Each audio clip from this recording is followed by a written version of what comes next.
Very good morning. Welcome to the third day of the 30-hour certificate course in IPL applications in higher education institutions. The topic of today's session is essentials of book writing and publishing, and we have with us Shri Rajesh Naidu. Shri Rajesh Naidu sir is relationship manager at Himalaya Publishing House Private Limited, Mumbai. He has pursued MBA in marketing and finance from Bangalore University. He started his career from ICICI Home Finance Council, Bangalore. He has also worked at Aegis BPO Services and handled projects for Airtel, Tata, AIA Insurance, TTK Healthcare Services, and World-based Satellite Radio. He has also served at Devon IT Bangalore for data mining and virtualization solutions from their thin clients, etc. Currently, he is working with Himalaya Publishing House Private Limited and handling license marketing, new product development, digital and online solutions for ebooks. So I welcome you to our session and I request you to enlighten us with your ideas. Over to you, Nadu sir.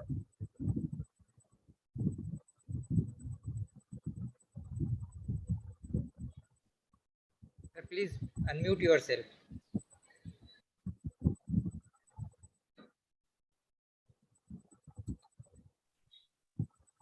Thank you for the introduction, ma'am. And thank you for giving me this opportunity for this deliberation on the essentials of book writing and publishing process. So welcome one and all, whoever has attended attending this session. So this is a very good opportunity for all of us to have this deliberation. I have been associated with publishing since 2009.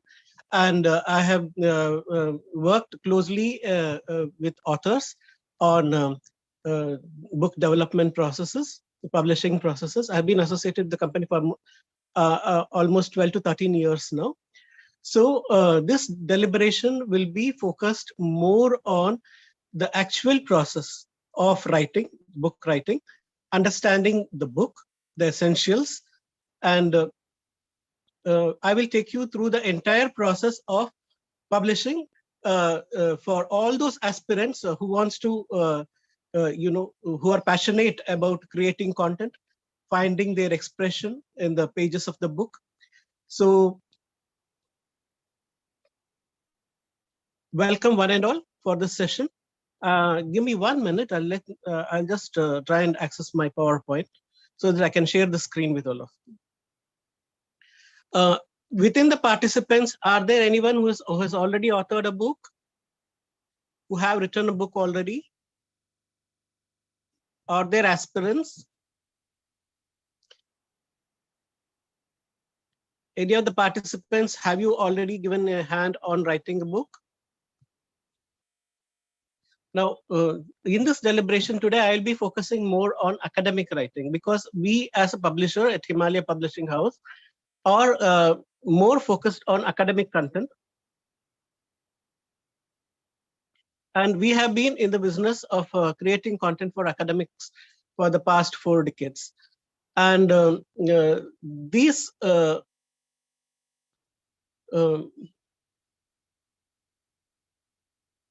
publishing effort has been focused more on higher education.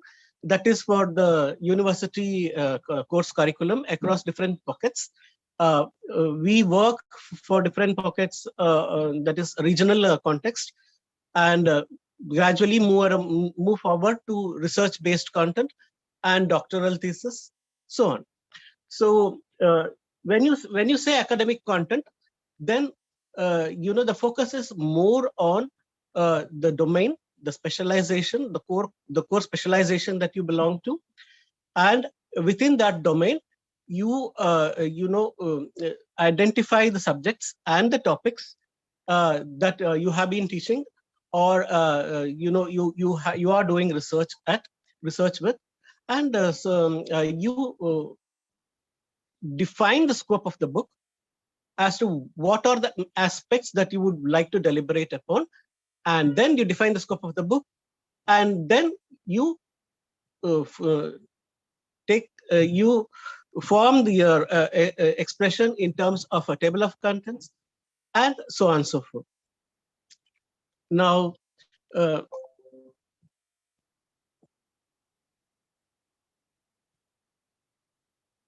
just see if I can share this content.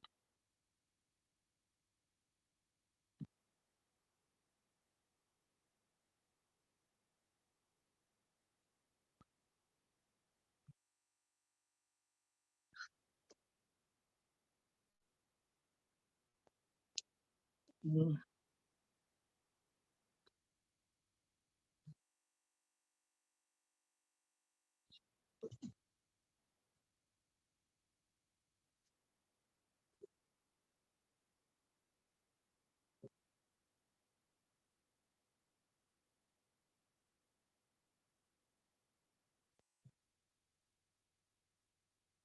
You're getting a mirror image, right? So how do I? Sir आप screen share कीजिए ना sir. Sir mobile से connected है क्या? One moment, let me see if I can, reverse this video. Share. और नीचे green है ना शेयर स्क्रीन. तो फिर से शेयर आया होगा. I'll see if I can connect my computer. One moment. हाँ sir.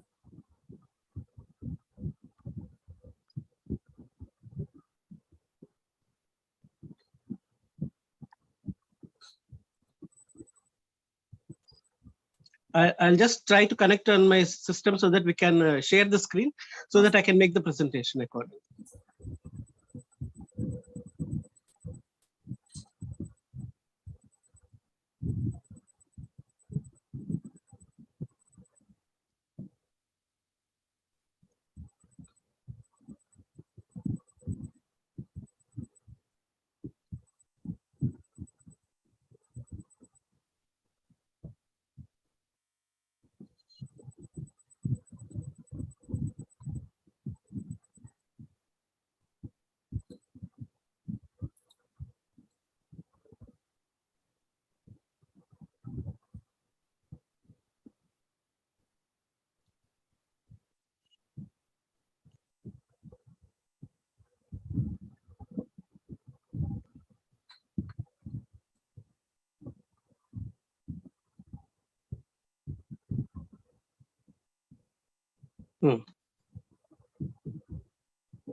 One moment, sorry.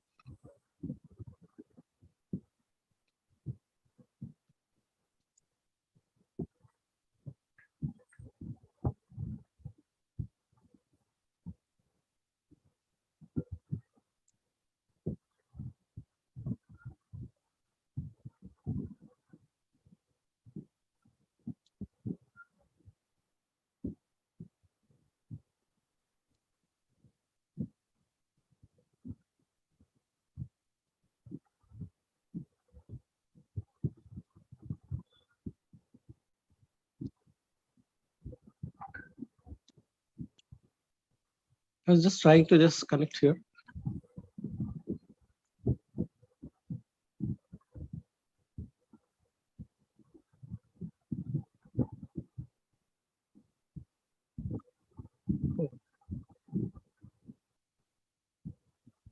Will it allow me to take it from the system, ma'am, or should I come out?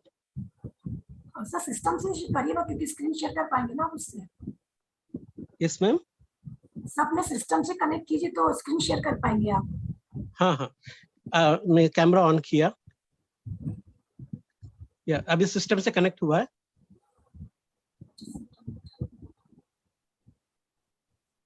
Now how do I share the screen, ma'am, in this? हाँ sir नीचे green colour का arrow होगा, share screen लिखा होगा उसमें. नीचे ना ये वीडियो प्रीव्यू आया. हाँ तो फिर से सर साइड में शेयर होगा, लास्ट राइट कॉर्नर में शेयर फिर से होगा. ओके.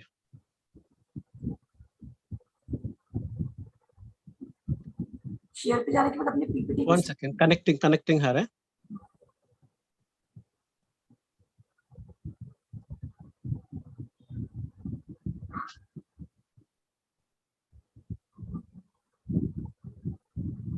सर आपका स्क्रीन शेयर हुआ ना अभी हुआ नहीं सर हुआ नहीं क्योंकि यहाँ पे अभी भी विजिबल है शेयर स्क्रीन का ऑप्शन वो कनेक्टिंग ही दिखा रहा है actually I don't know my system is taking time I was just trying to get in this connecting ही दिखा रहा है it's just connecting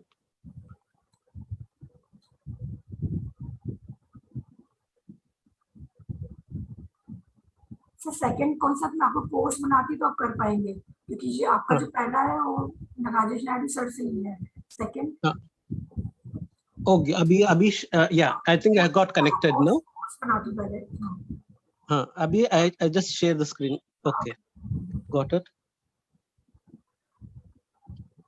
join with computer audio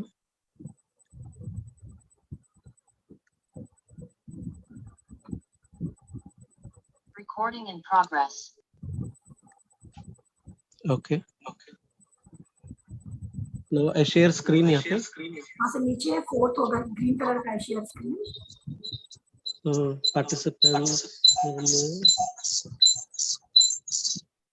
हाँ share screen yes share तो उसके बाद फिर से राइट में शेयर आया होगा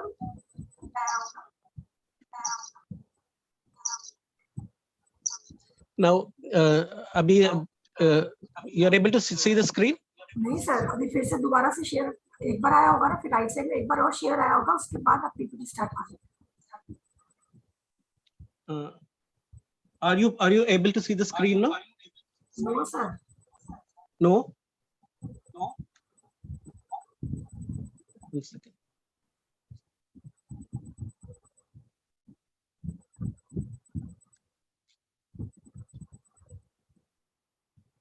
yeah share अभी आ रहा है हाँ सर अभी आएगा क्योंकि start screen sharing okay now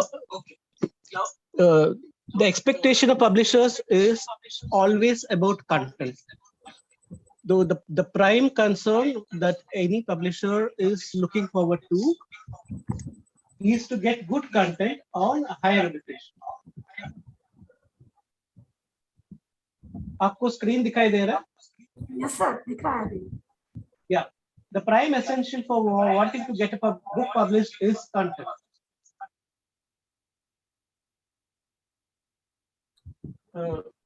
ये presentation दिख रहा है सबको यस सर स्क्रीन विजिबल है आपका साउंड भी क्लियर है हाँ okay the content is characteristic by the substantial information and creative material written with a specific objective अभी ये objective define करना पड़ेगा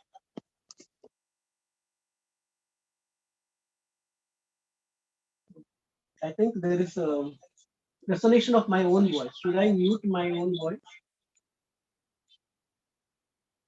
Okay. Now, clarity in terms of flow of material and relevance to the context is essential.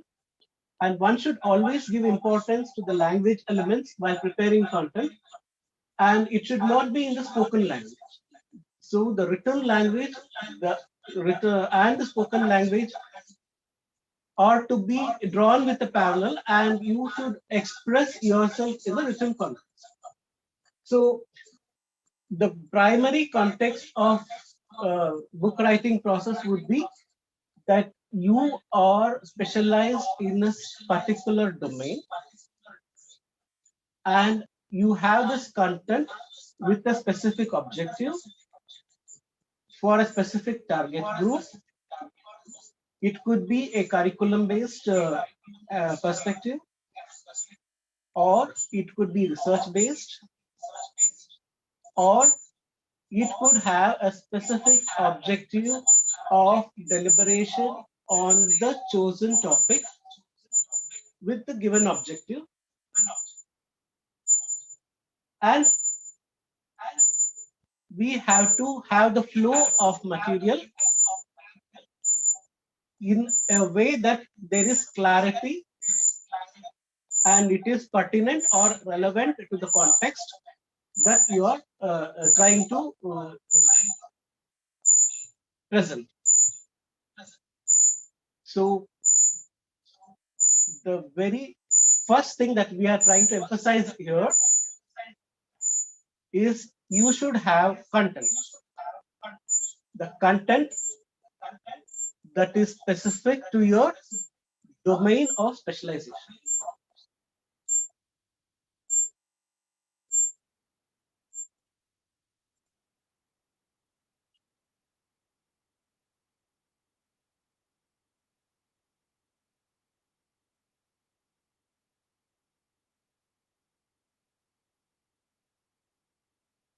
Once.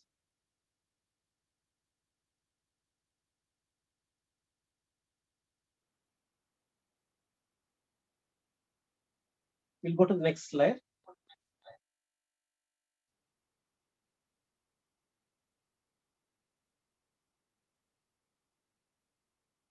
Now, what is the content life cycle? Now, first we analyze the content is the most essential aspect for the writing process.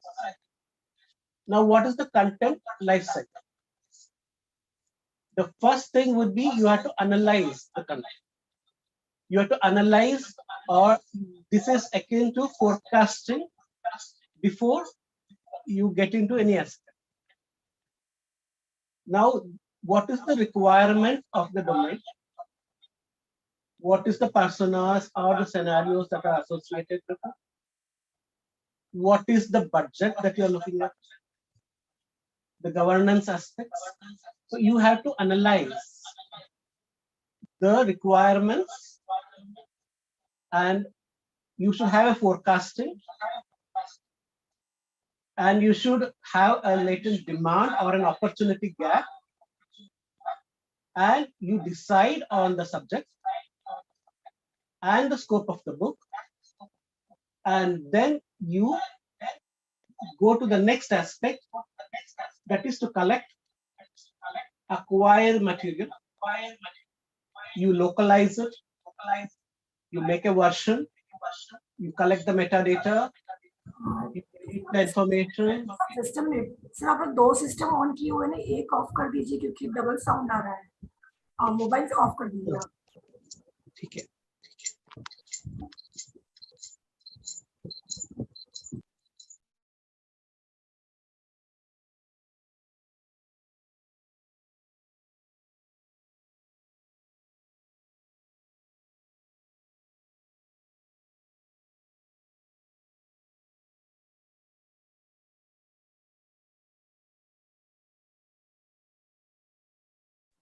Sir, please unmute yourself.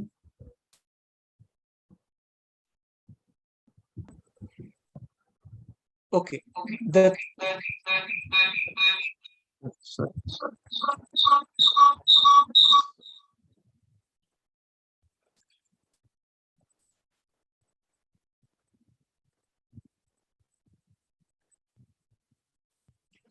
Hello.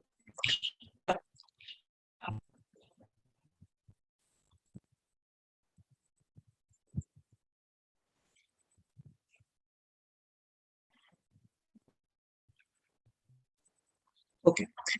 The third aspect is to manage. Here it could be modeling, typing, configuring, composing, the standards, the structure of the material, and the repository. So this is the aspect that is usually taken care of by the publisher. The manuscript, though how they conduct the repository, whether they do it with the DTP or they use their own design softwares like InSeed or whatever, and the house style will come later to it. There's a entire process that we'll look into it later. And the final stage would be to publish, that is aggregate, transform, present, syndicate, and revise or sunset. Here, once you publish, there it does not end. Again, you take the feedback from the market, you take the feedback from the people, you see how it has been, how the people have received the book that has been written. So how is the presentation? Could there be some modification? Could there be some transformation? Could there be a revision? Could there be some delta changes that we can work on? And again, you nourish the book, you edit the book, you make the modifications, you revise the content, you make it up to date. Again, you learn from the final output, take the monitoring and the feedback from the users, and again you make a forecasting to a newer edition, and again you analyze, and again you collect. And so this is the cycle, the content life cycle, how it works. From here, we go to the next slide.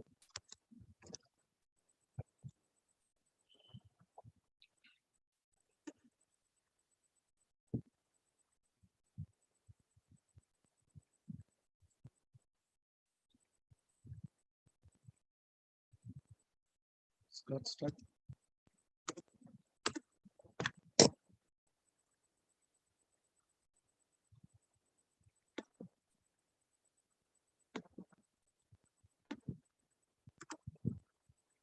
Yeah.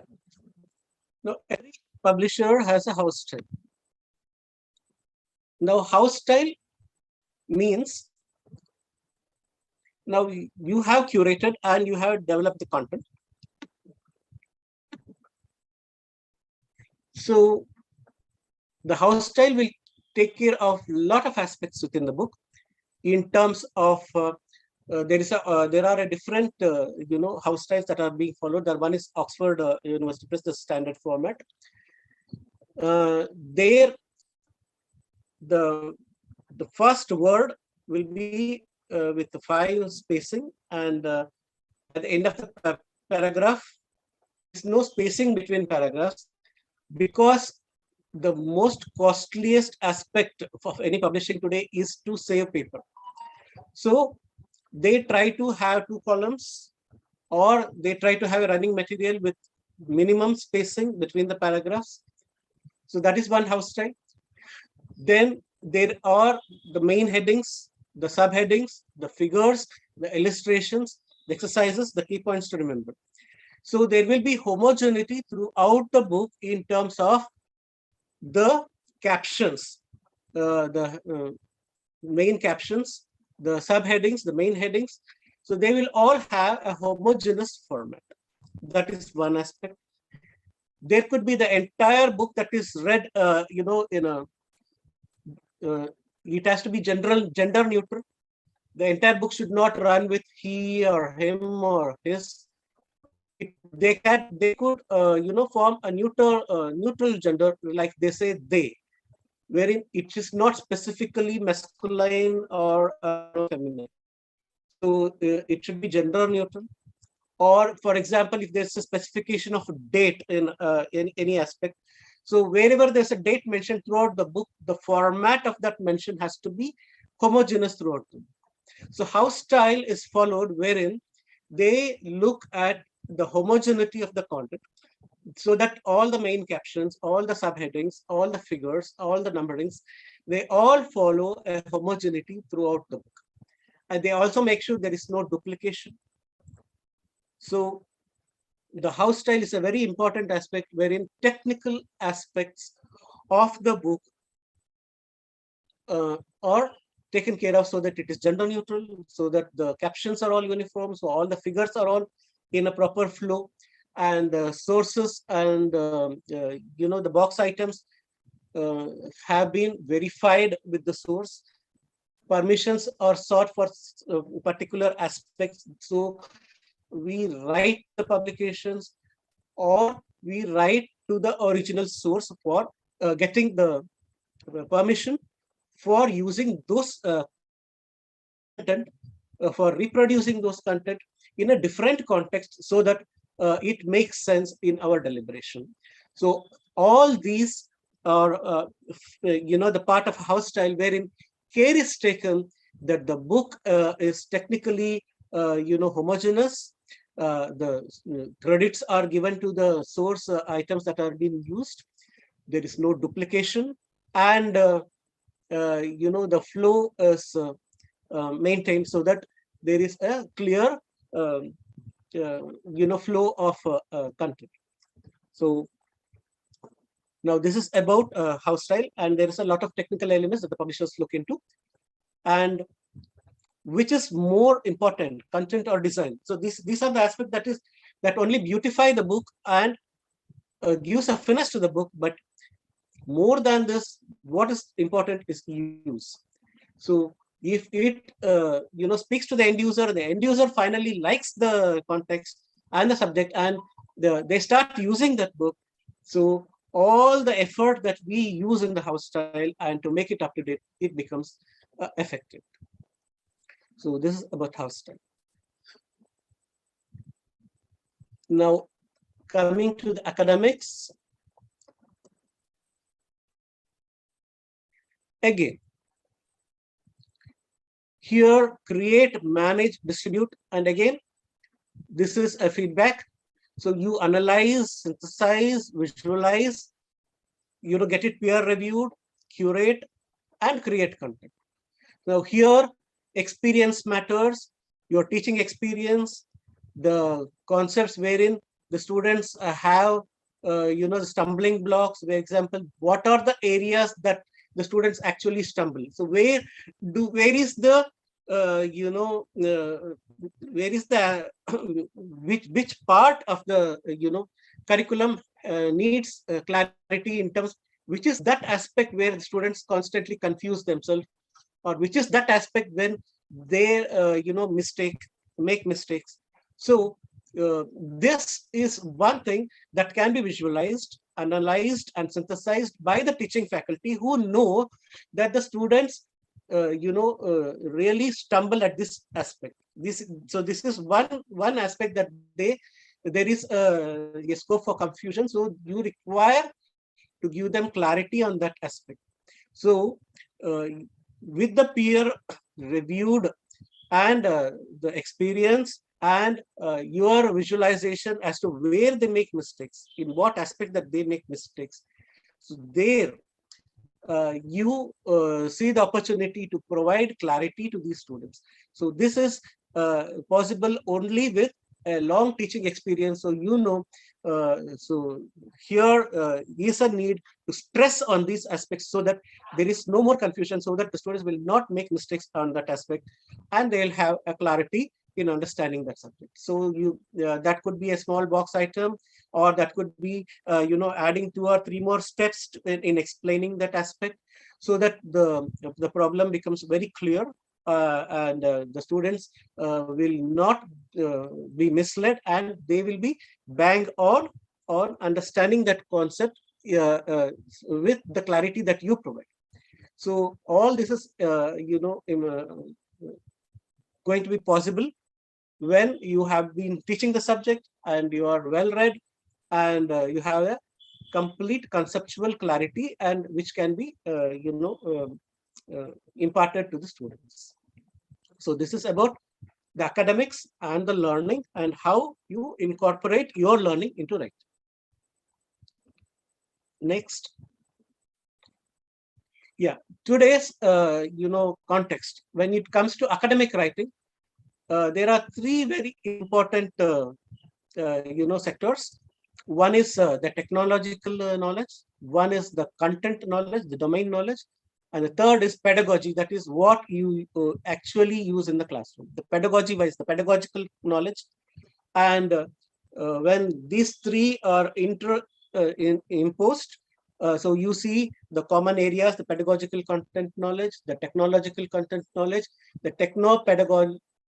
pedagogical knowledge, and finally, in the middle, you will see a complete symmetry of technological, pedagogical, and the content TPAT. So this is where today it becomes more relevant, wherein more and more students and the teaching fraternity are moving towards online learning, moving towards technology intensive knowledge dissemination, wherein your content, your pedagogy, and the technology should make a particular blend, wherein it becomes easier for the student to comprehend too. And now we'll talk more about this technological component, as to how smart books or the smart content are becoming the order of the day, and it is there to stay, and it is going to it is going to be more pronounced in the coming days. But here it is only to finding a balance, so that if it is only theory, it's only content, it becomes boring.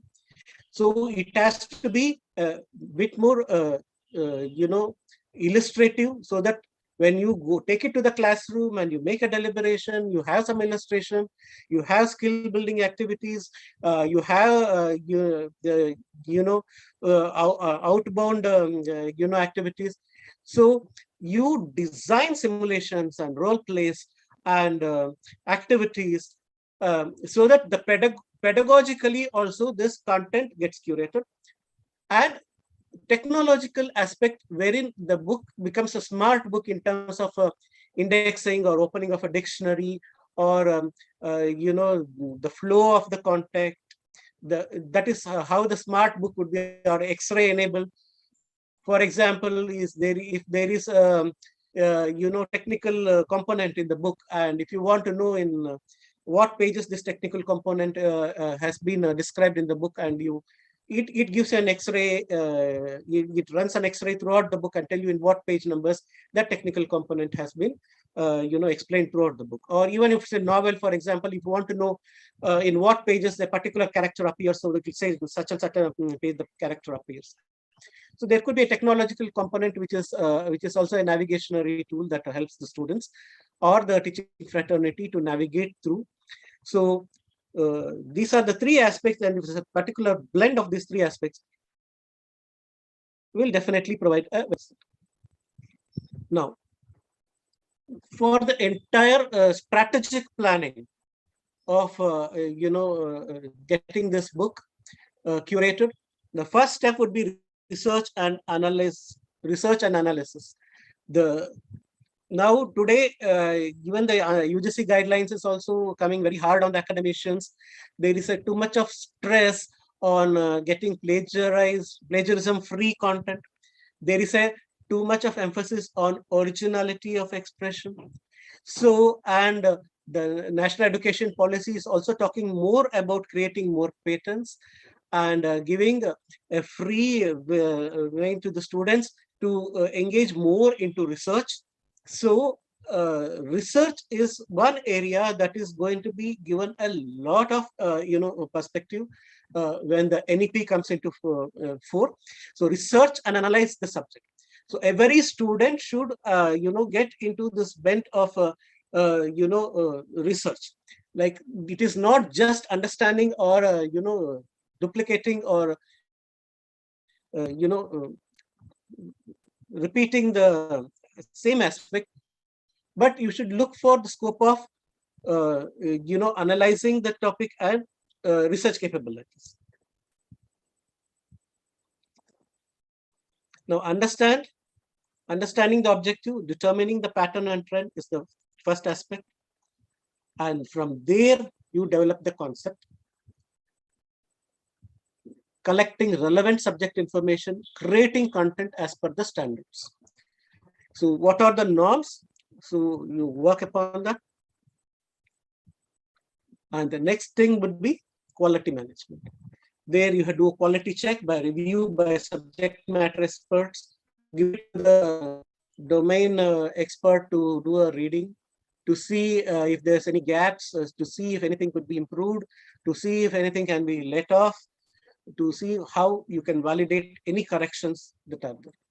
So strategically, how to plan the book, that is starting from research and analyze the subject to concept development to quality management. So this is about academic strategic planning. Next, the writing process.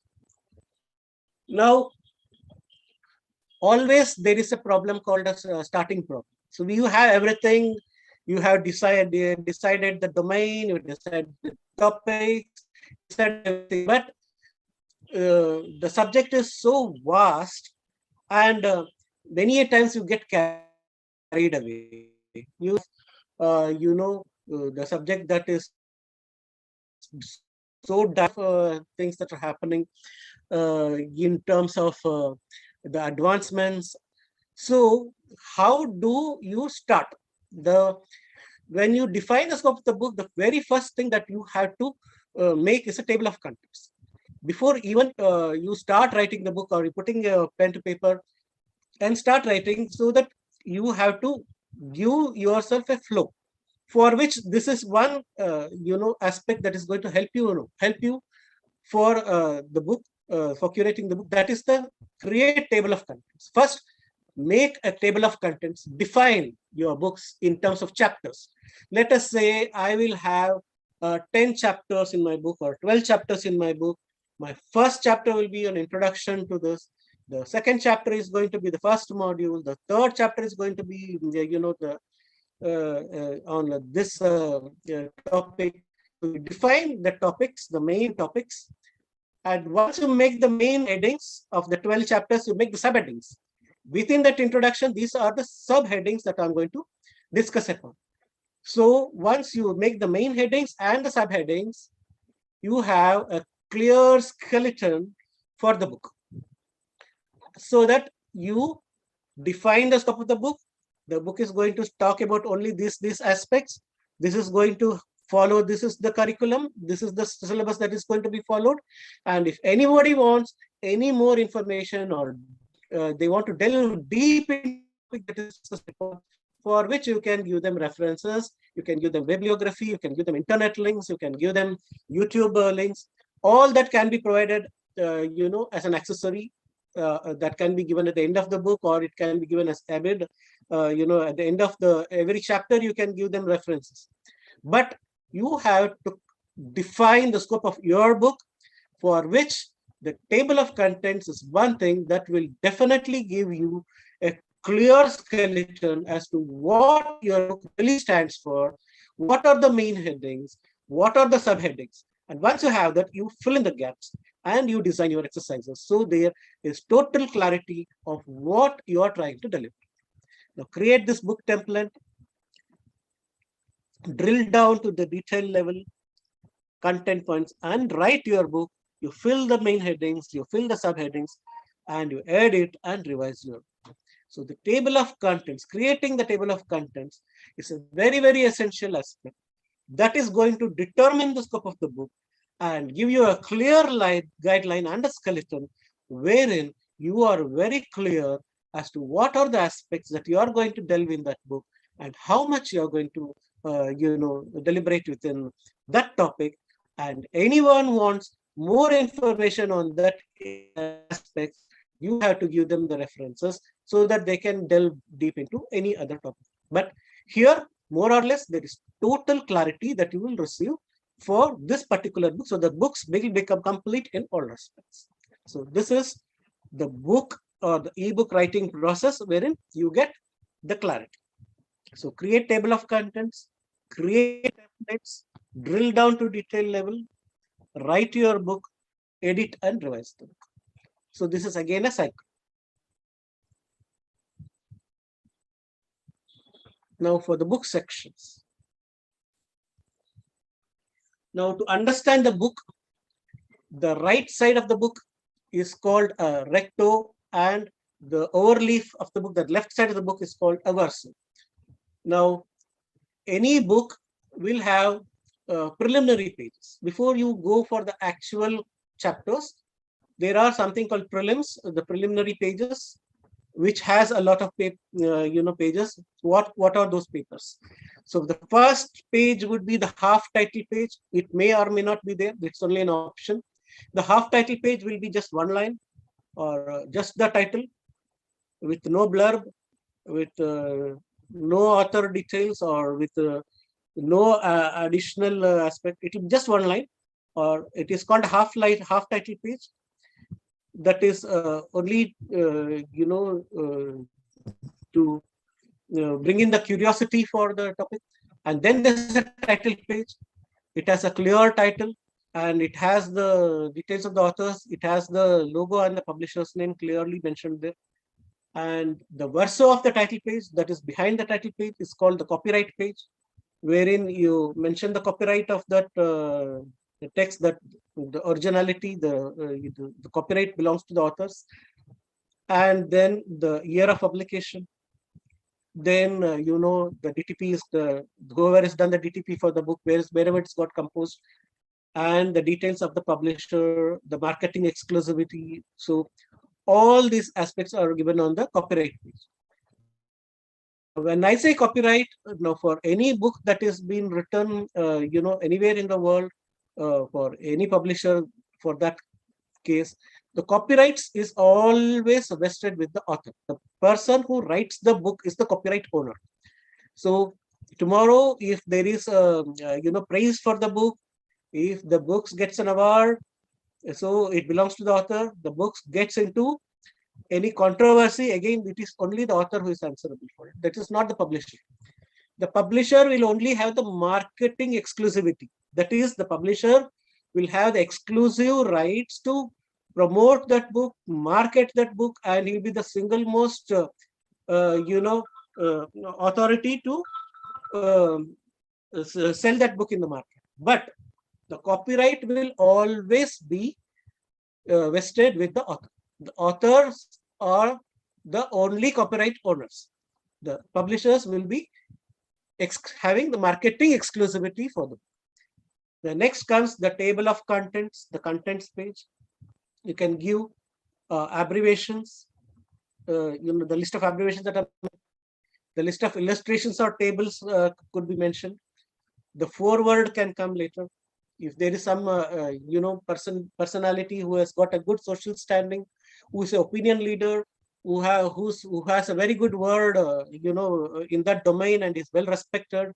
If such person writes the foreword book, it will definitely carry value, and it's a clear value addition. So there is a foreword that is written by a prominent personality. It could be a chairman or secretary of the given institution. It could be a mentor. It could be any celebrity, anybody.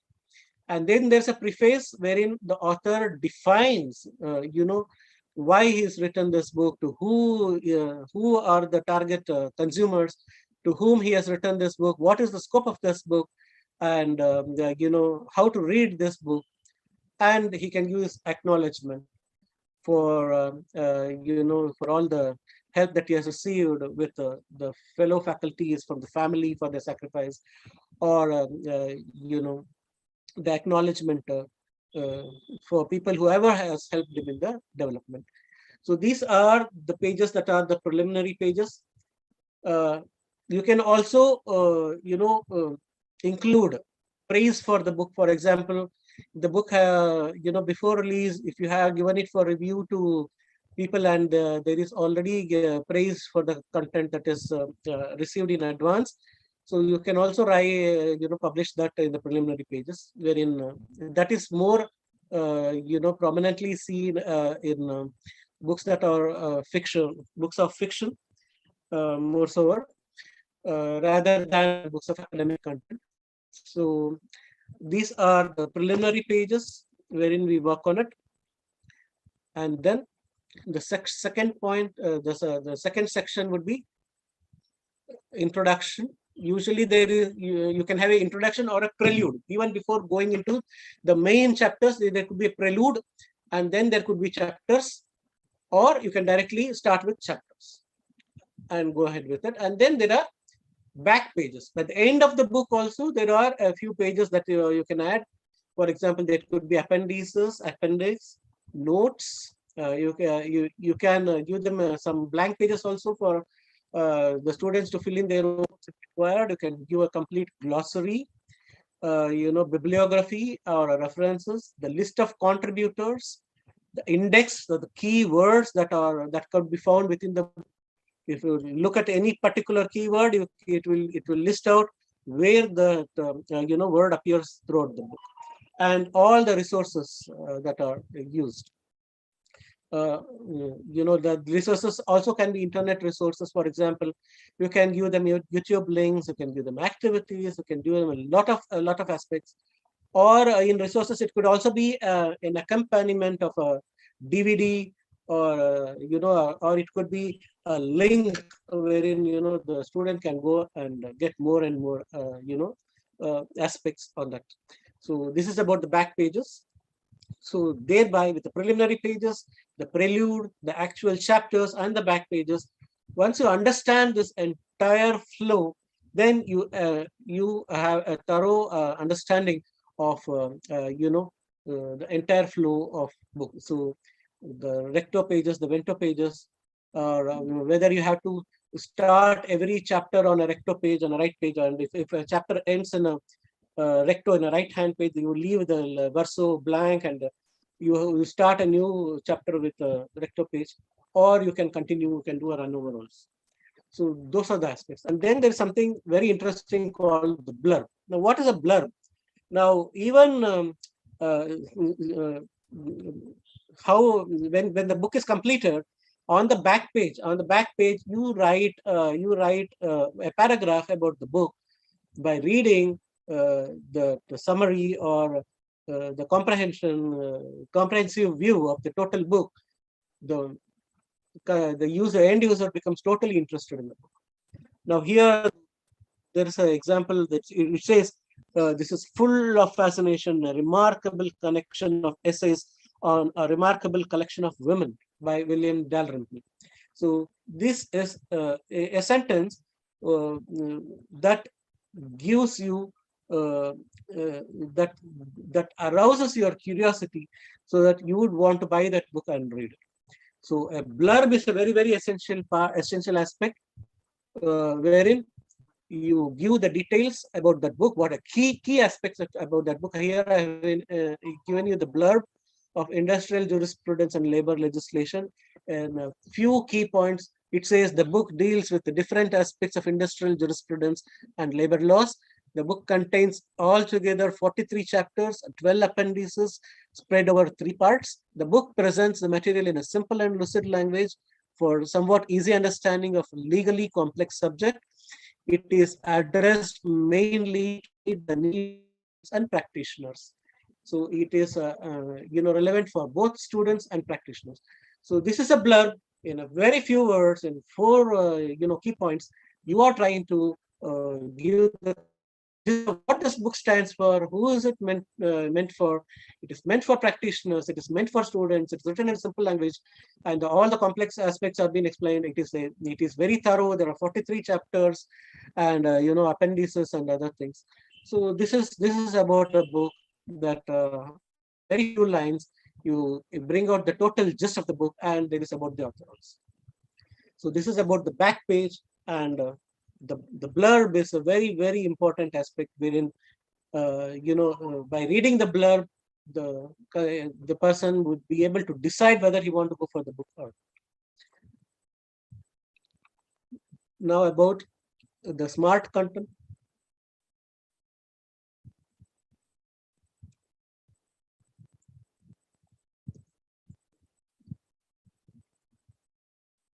One second. Now the smart content. And previously I was talking about the technological aspect in terms of book. Now here there is unstructured content, there's a structured content, and there's a smart content. So you will see that there's a flat text, and then that flat text is processed and it gets into a logical structure. And finally, when it comes to smart content, it has a semantic meaning. Semantic means the words in context, the meaning and the interpretation of the words all fall in place. The grammar is taken care of, and the essence of what has originally been intended by the author has been completely explained in a manner that was initially intended. So when the author writes the content, it is unstructured content. It has a complete flow. It is written in active voice or a passive voice with the thought processes, and the author has completely given you the total material. Now that totally gets structured. Now that gets set into the house style. It gets into general neutrality. It gets into the homogeneity of the context. And there is machine organization and display where we take care of all the technical aspects of presenting that book, and from there it gets copy edited, grammar gets corrected, the machine interpretations, the machine that is for, there's something called a spell check, and then there's the context, the semantic meaning, the meaning and interpretation of the presentation. So there it gets completely curated. So from the lower value to a higher value, the books gets completely curated, and it gets ready for launch into the market. So, so this is the entire process wherein the unstructured content gets completely structured and copy edited with the semantic meaning and the grammar completely taken care of, so that the book comes out with a finish. Now, there is something, the copy editing process is also a very important aspect of publishing. Here, writers do their own text. It's the very fundamental aspect, and there is line editing. That is, they read line to line and make corrections involving grammatical errors, structural editing points, looking out for weaknesses or important revisions, wherein the entire book is ripped off, and sometimes parts of the paragraphs are rewritten so that it makes complete sense. And if the sentence is too long, it is broken down into 2 sentences, and so on. So there is something called line editing that takes place in the very fundamental level, and from there it gets into copy editing, wherein you look into the references, the citations, that they are proper, the factual information, the definitions, the principles, the flow.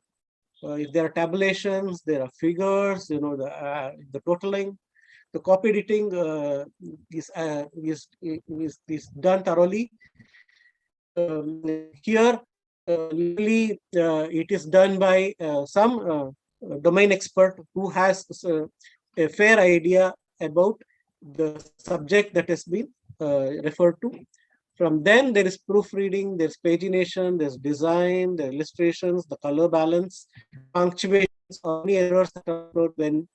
So all these are taken care of, in steps, so that the books completely gets edited and ready. Then there's proofreading. So this is how the proofreading is done, and it is again thoroughly a very technical thing, wherein these are the different signs of proofreading that are used, by the proofreaders. So the underline. So here again, it's a technical thing, but once you start reading through it, you will see these aspects. Now SP and there's a space to cover this space. You have to bring them together. So there's a sign that is given there. So proof corrections, they use a lot of this, symbols that correspond to a correction which the proofreader understands. And the team within the publisher understand all these corrections that are given, which are inadvertently left out. So are taken care of, so that the books, the entire presentation will more or less become error free. So this is the proofreading aspect. Like there are a few proofreading marks that are mentioned here that are used. So when you see any of these symbols, so you know what is it that the proofreader is trying to tell you. So sometimes it says, please visit your politics, or please cut the crap. So there are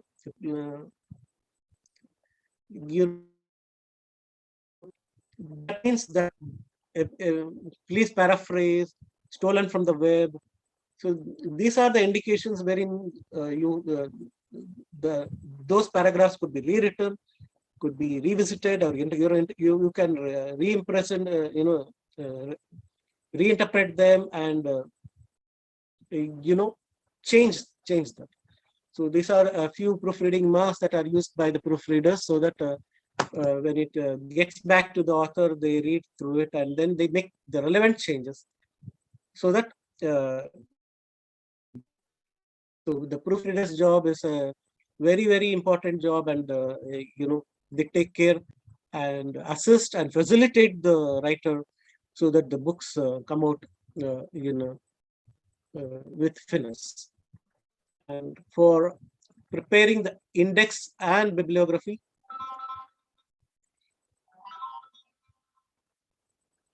now index is a very, very important aspect. Like when you are dealing with a subject matter, there are a lot of important words that are used within that subject that are very specific to that subject, and it could be very, very useful to end user to use this index to find out the meaning or the context as to where these words are used within that book. So the index should have all these words that are useful, usable, findable, credible, accessible, desirable. These are the desirable words that are to be discussed within that subject context, and that has to be properly used and the page numbers that are discussing these words, so that you can get back to that aspect, to that page, and see the reference to context, so that you can get a complete information for all those context, in what are the topics, what are the main topics that these specific words are used, and how it has been defined in that context. So this is how the index and bibliography are curated, and it becomes valuable. So this is until now it was about the entire process of the book of academic writing, starting from the very first stage to. So this is about the book writing process and the publishing process. So thus far, if there is any questions, or if there's anything that you have to ask me, or if there's anything that you have not able to understand, or if you have anything to discuss, then maybe we can have an interactive session for some time before we go into the marketing aspect of the book. So do anybody has any questions from here? Or till now, are we clear on whatever the aspect that has been discussed so far? Or if there's anything that you want to add, or you want to clarify, or you want to ask me, you can ask me. Do anybody have any questions? If anybody has any question, they can unmute themselves and ask. Yeah, you can unmute and ask me the question. Anyone? Anything at all? It could be even a it could be a small question also. No, if you have anything to ask me, you can ask. Should we go ahead?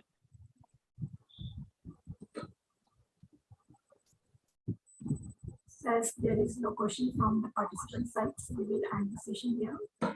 Thank you so much, sir. Yeah. Very well explained the various stages of academic writing. You told us, Ma'am. Sir, please. Ma'am, could I ask one question? Yeah. I'm not able to.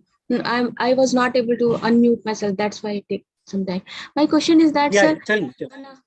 when we try to write a book, or whenever we read any book, we get some type of Right. lexical difficulties. We are not able to understand the phrasal words, jargon words. Sometimes Correct. they use technical Right. words. So when we write the academic books, it is a permissible, or it can be because reader are from that community, they can understand the particular word. But when we try to write a book for the general people, for the common people, what should be the approach to write that type of book which cater the common people, or whole community? We want to read that particular book in that particular for the whole community. So what should be the approach when we write the book? Okay, it's a very good question. See, now many a times what happens is when people write a book, they assume that you have prior knowledge of this aspect, and they go ahead with explaining many topics. For example, it could be a blockchain technology, or it could be Internet of Things, or it could be anything that is technical intrinsic. Here now, for adding more clarity, you can put a superscript, say 1 or 2, or you can say a Greek alphabet, and then you can use a footnote to explain that aspect. For example, you could have a small a 3-line explanation on that on the margin. You can use a margin to explain that aspect, or you can put it as a footnote, or at the end of the book you can explain all the superscripts that are given throughout the book. For example, as a writer, if you think there are a few aspects in this book that requires more explanation, so you write a superscript. For example, say IoT 1, machine learning 2, deep learning 3, artificial intelligence 4, blockchain technology 5. And you have in the running material, all these aspects are come and gone. But in the footnote, you can say, now, why all these aspects are important? Now, what is IoT? What is Internet of Things? So now, what is Internet of Things? One simple definition. You can put in you can say 1, and you can explain that. 2, you can explain that. 3, explain that. So you can give it as a footnotes. Thereby, the book will become more useful for the end user. More useful for the end user, wherein there is footnote. You use a superscript, and you explain that at the end of the chapter, or you put it in the margin, or you put it in the footnotes. Does that help you, ma'am? Thank you, sir. Thank you for Hello? your answer. Yes, sir. Thank you, sir. Thank you for the answer. Yeah, there are a few books that use a superscript, and they give this explanation. For example, now if in accounting problem, there are two ways of looking at it. There is either you give a different problem for every kind of adjustment that you make, or for all the adjustments you may give one single problem. There also you give footnotes, and you explain number 1, this is the adjustment, number 2, this is the adjustment, number 3 is the adjustment. So where there's single adjustment, where there's double adjustment, and why it has to be single or double adjustment. So all this is clear. Once you give an entire problem, there you give a footnote, and you tell that this is a problem that talks about multiple adjustments, and it also talks about single adjustment and a double adjustment, and why there's a difference. So all this, if you explain it, then the student will be able to appreciate it much further.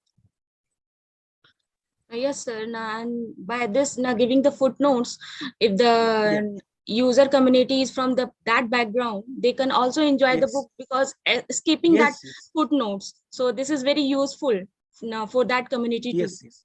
And thank you, sir. Right. Welcome. Okay, so we'll now go towards the marketing aspect from there. Now, in marketing also, in today's parlance, we have to look at, it is not just you make the book and you go and sell and you make money. It is more about a holistic marketing. The holistic marketing approach is where you have to look at internal marketing aspects, the integrated marketing aspects, the relationship marketing aspects, and performance management marketing aspects also. So all the different marketing approaches what we use, it should be integrated into a holistic marketing, wherein the internal departments also, the senior management, the marketing department is also completely confident about it. The products and the services and the communication channels are also being given a full rein towards it. We empower and enrich it thoroughly with nurturing the relationships with channel partners, the customers, and the partnerships that you make with the end users, wherein the relationship counts in bounds. And we also take performance and feedback in terms of the brand and the customer equity that you are going to create.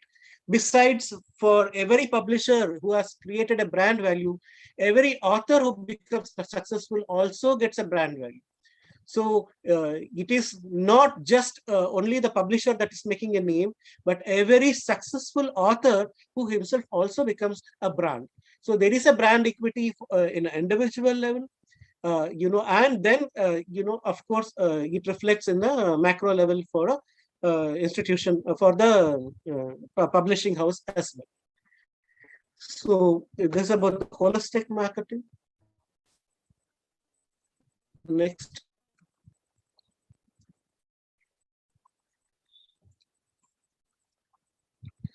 Now, when we say marketing, the marketing is, I think you're all into teaching, so you understand well.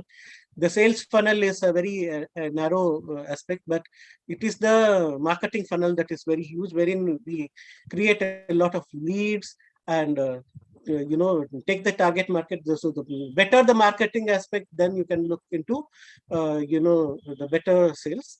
The marketing communication here today, it is more on exposures through podcasts, by speaking about the product on social media, by email marketing, through brochures, online marketing, ad campaigns, campaigns within websites, on Yahoo or Gmail, or on internet, talking about the book on YouTube. There are a lot of deliberations wherein when a book is launched, they discuss about the book on YouTube.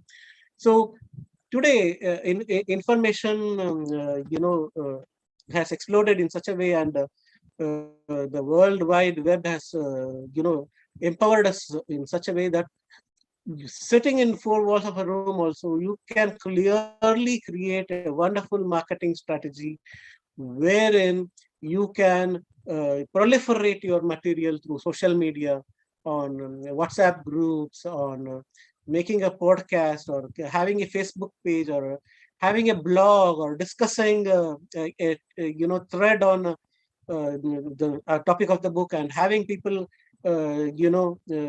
conducting discussions, or coming up with questions and answers, and interacting on your medium.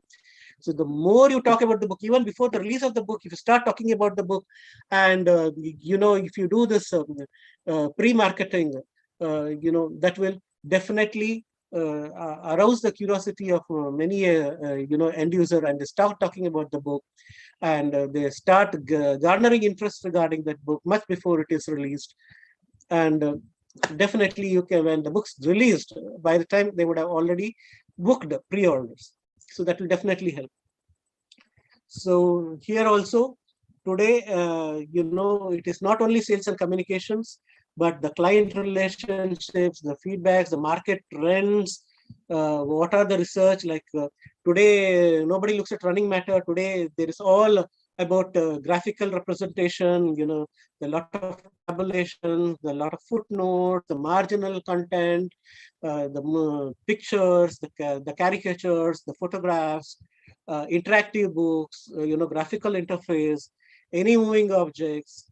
So those are the things that are definitely going to, empower the book. For example, when I was discussing the possibility of, publishing a histopathology atlas.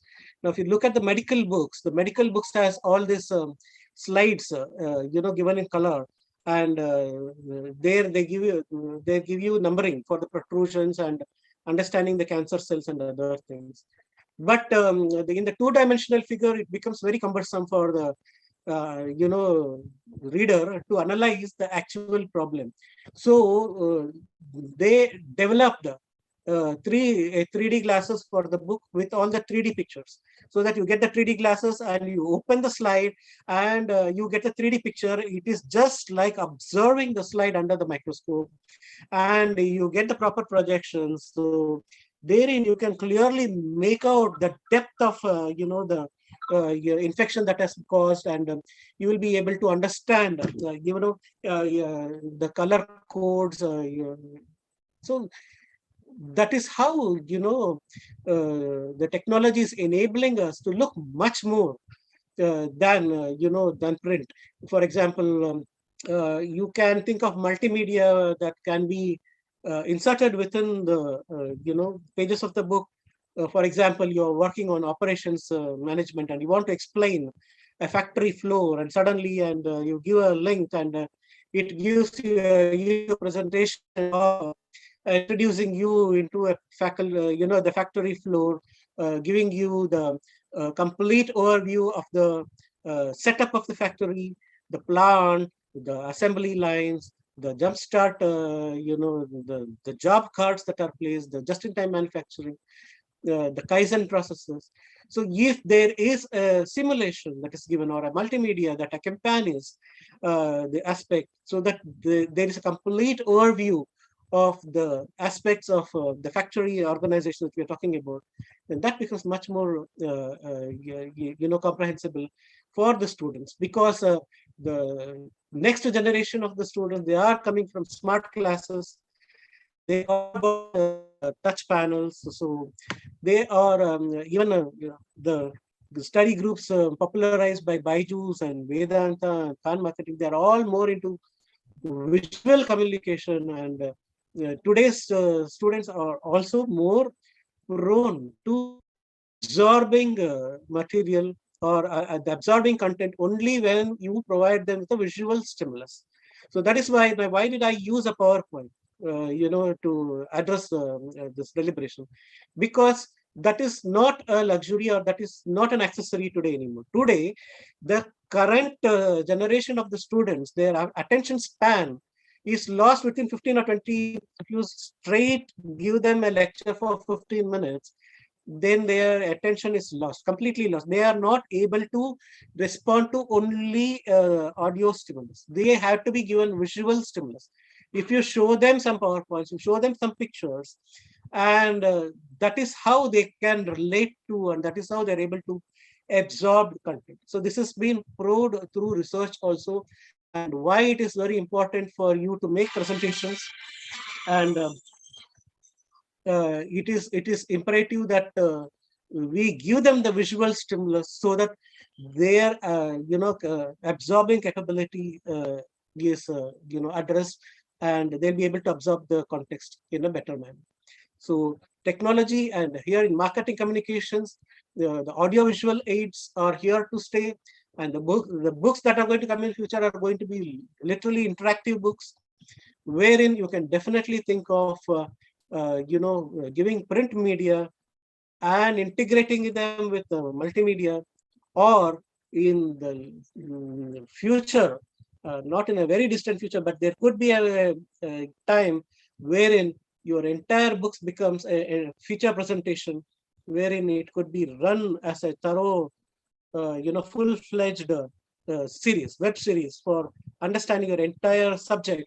So there is the series, completely played.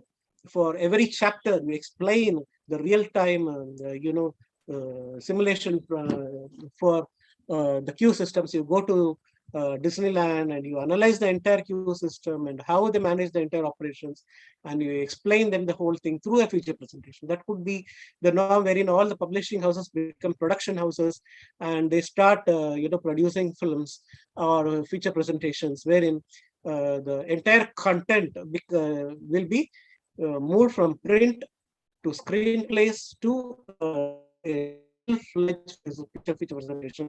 And I will not be surprised if that day comes one day when such advancements happen, and people will be, and the students will be given the Google Lens, wherein they run through the entire feature presentation. The technology is already there, but let us be prepared. But as of now, the demand for content will definitely be there, always be there, and in whatever form, whether it's in a print form or any other form. So content is always king, and there should be a continuous learning process. There should be a continuous, today for whatever subjects that we are dealing, the way we are looking at banking today is thoroughly changed. For whatever banking we taught for some 5 years back, is not the same banking we can teach today. Today, the way the entire banking system, the entire banking can happen on your mobile phone.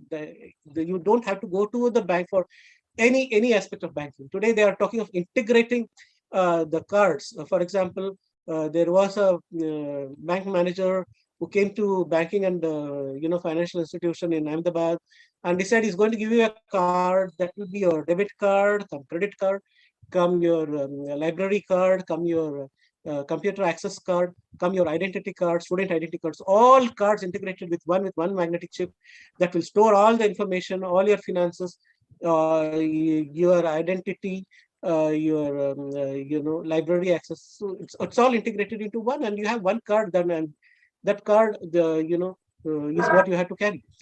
So this is the kind of processes that we are talking about, wherein there is scope for improvement. There is scope of improvement in a sense that we are moving from a theoretical perspective into applications oriented. So most of the subjects that are taught today are more application intensive rather than theory intensive. So we are getting at more application based curriculum, wherein even the national education policy is also talking about application oriented curriculum, wherein your theoretical aspect is going to be reduced and your internal assessment is going to be increased, and more and more thrust is given on the research aspect and on developing patents and developing the research aptitude among the teaching and the student community. So thereby there is a lot of scope for all the people who are there in the fraternity to go there and develop these activities, bring on applications, bring on workshops, bring on interviews, bring on simulations, bring on role plays, bring on skill building exercises. For example, if you say a particular course on a subject, like what are the different skill building activities that you require for the entire course. So more than having them a curriculum, giving them the print material, it would be more worthwhile to develop workshops on HR or workshops on marketing or workshops in physics or workshops in any aspect of the teaching processes, wherein a skill building exercise is what we are looking at. And there is definitely going to be a market for lab, the lab manuals or the skill labs that you can develop for all these subjects. So that is one aspect. And when it comes to the e-marketing today, you have multitudinal access to reach the target customers. You have Google search engine optimization. You have Twitter, LinkedIn, Facebook page, blogs, commenting, email marketings, niche groups and forums that are specific for the specific groups, wherein you can proliferate your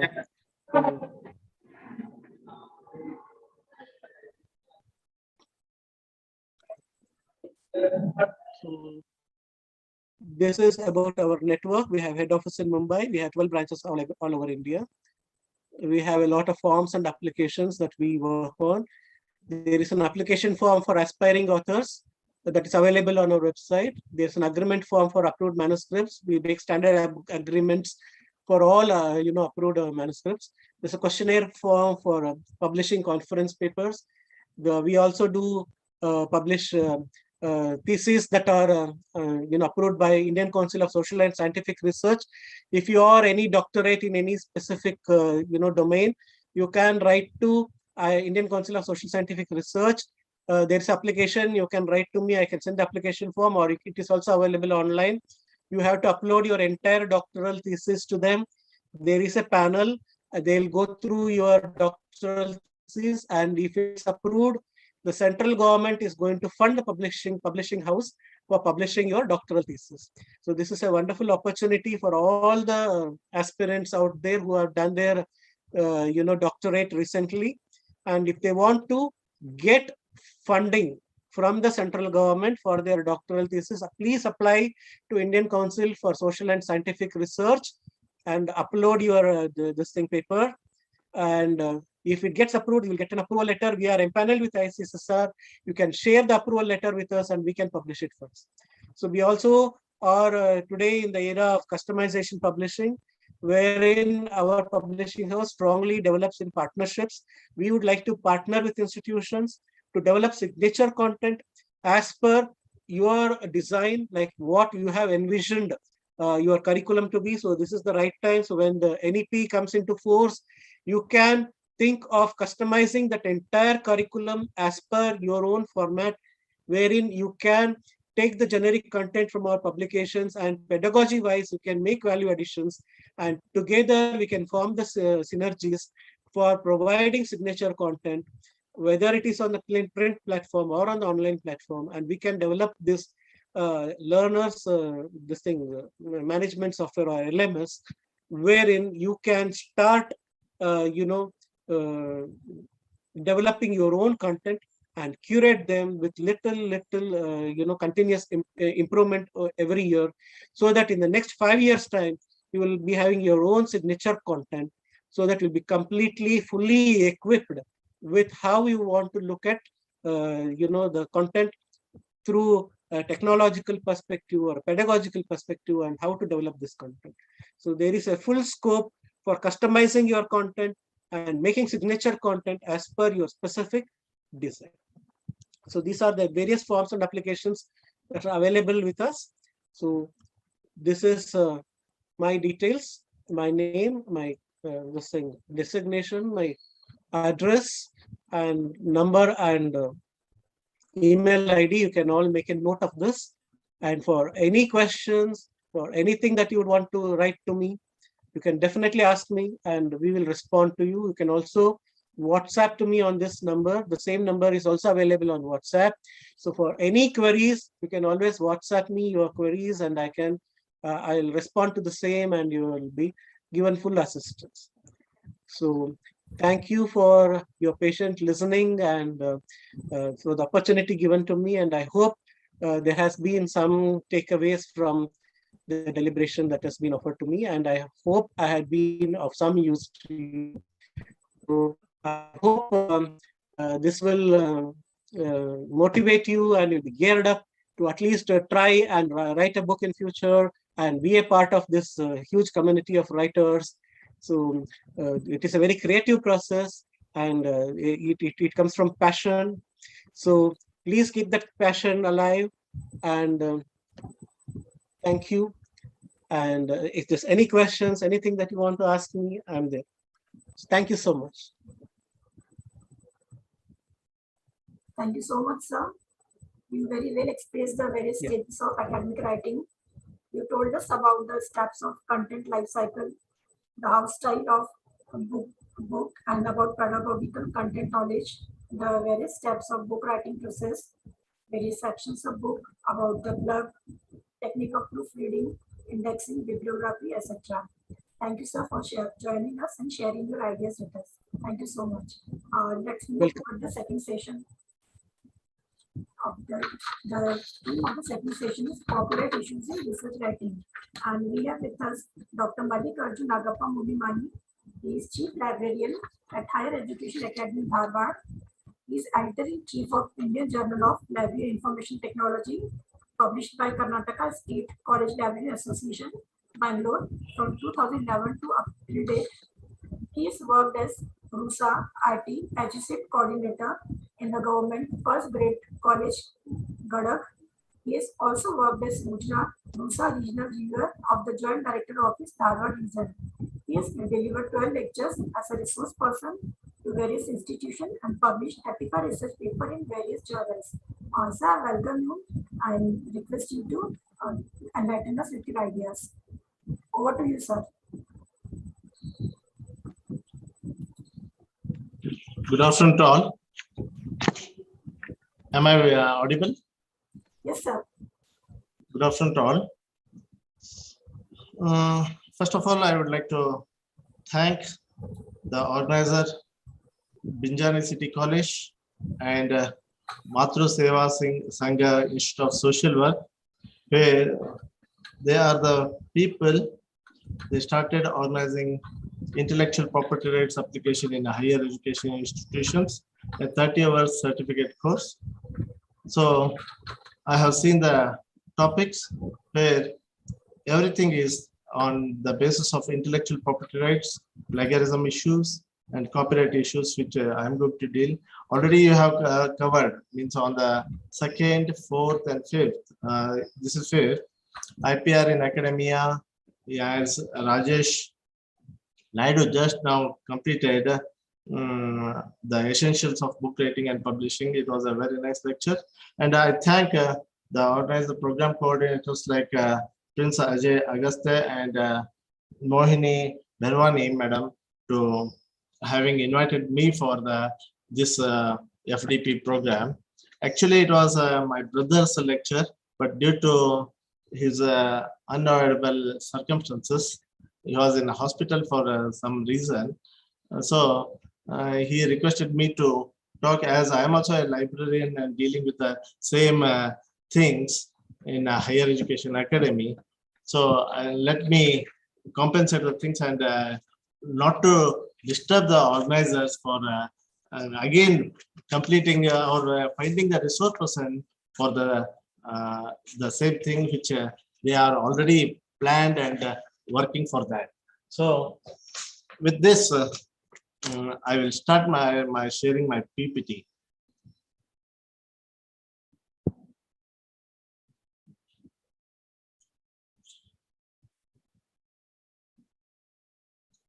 Is it audible, sir? Yes, sir. And I think it's visible also. Yeah. Clearly visible. So copyright issues in research writing, which I have taken it, means they have assigned, and it is for the research writing where it is useful. So as you all know, your creativity is your identity.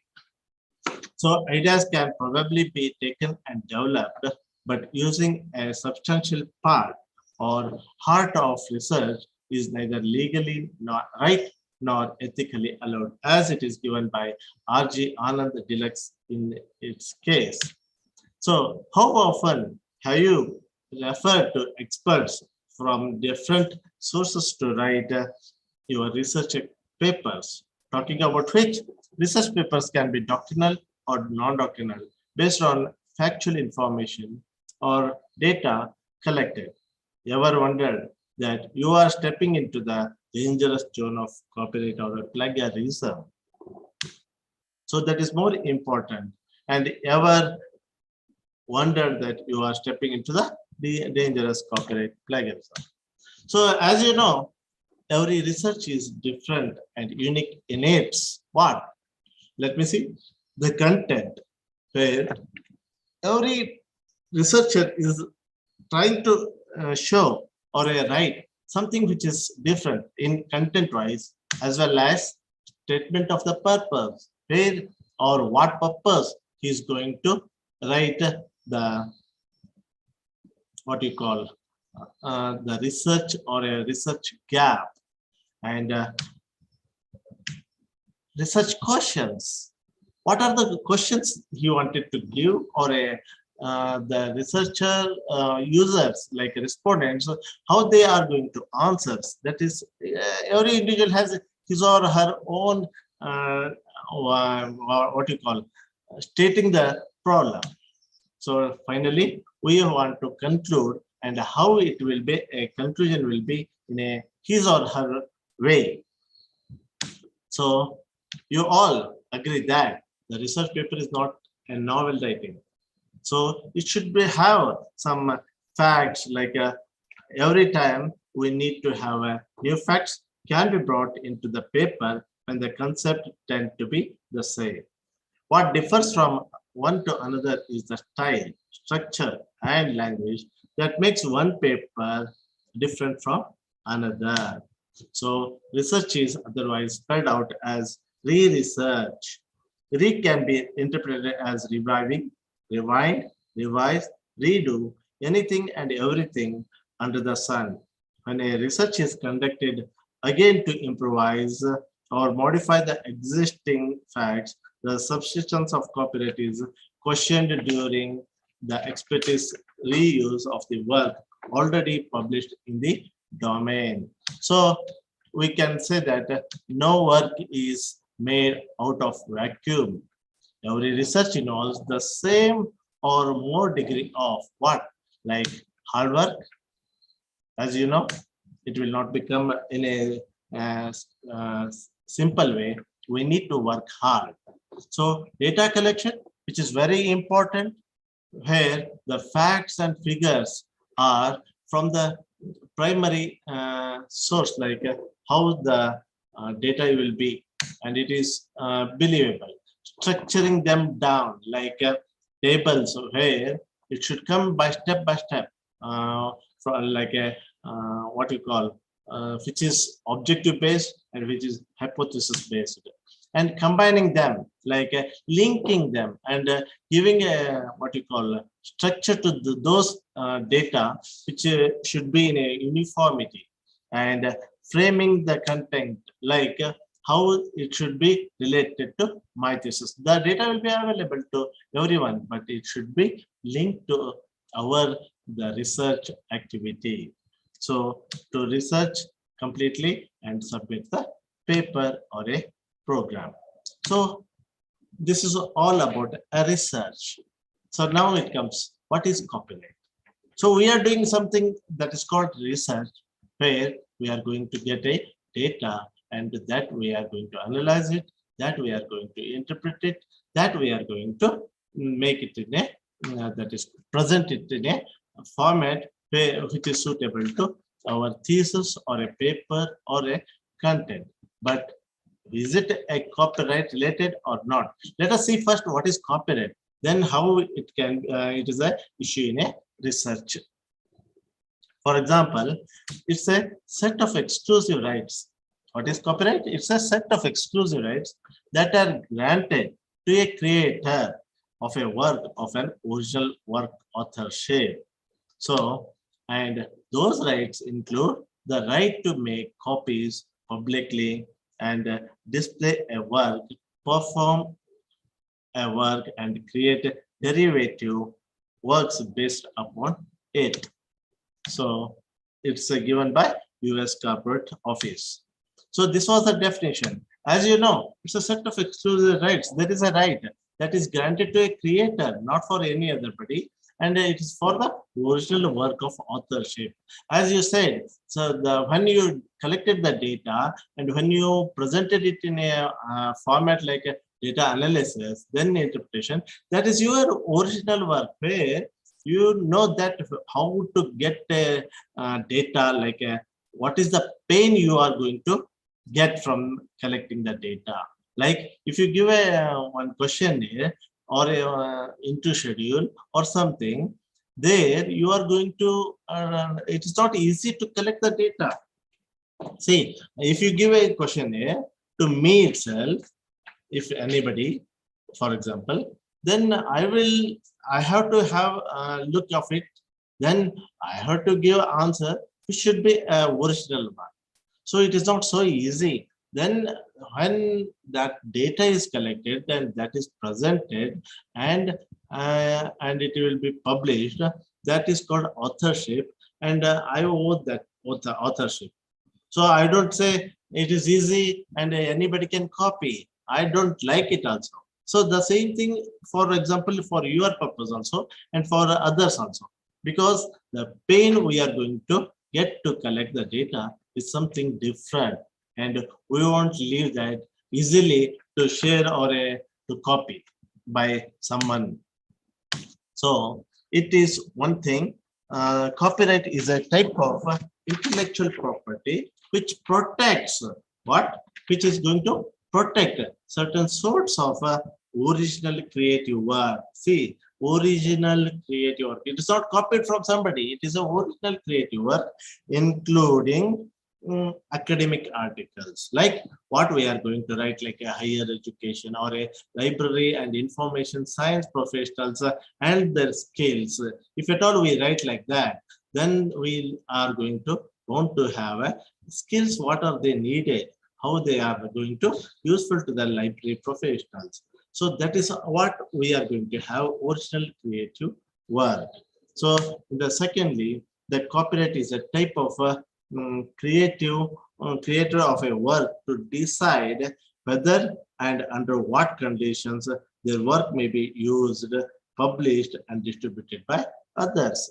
As it allows creator to work to decide. So how you are going to write the article or a research work, it is going to give every free and freedom like a right. But as such, it governs how others can use, publish, and distribute articles. So it is having its own like how you can use it, or how you can publish it, and how you can distribute the same article. So let us see how long does copyright last.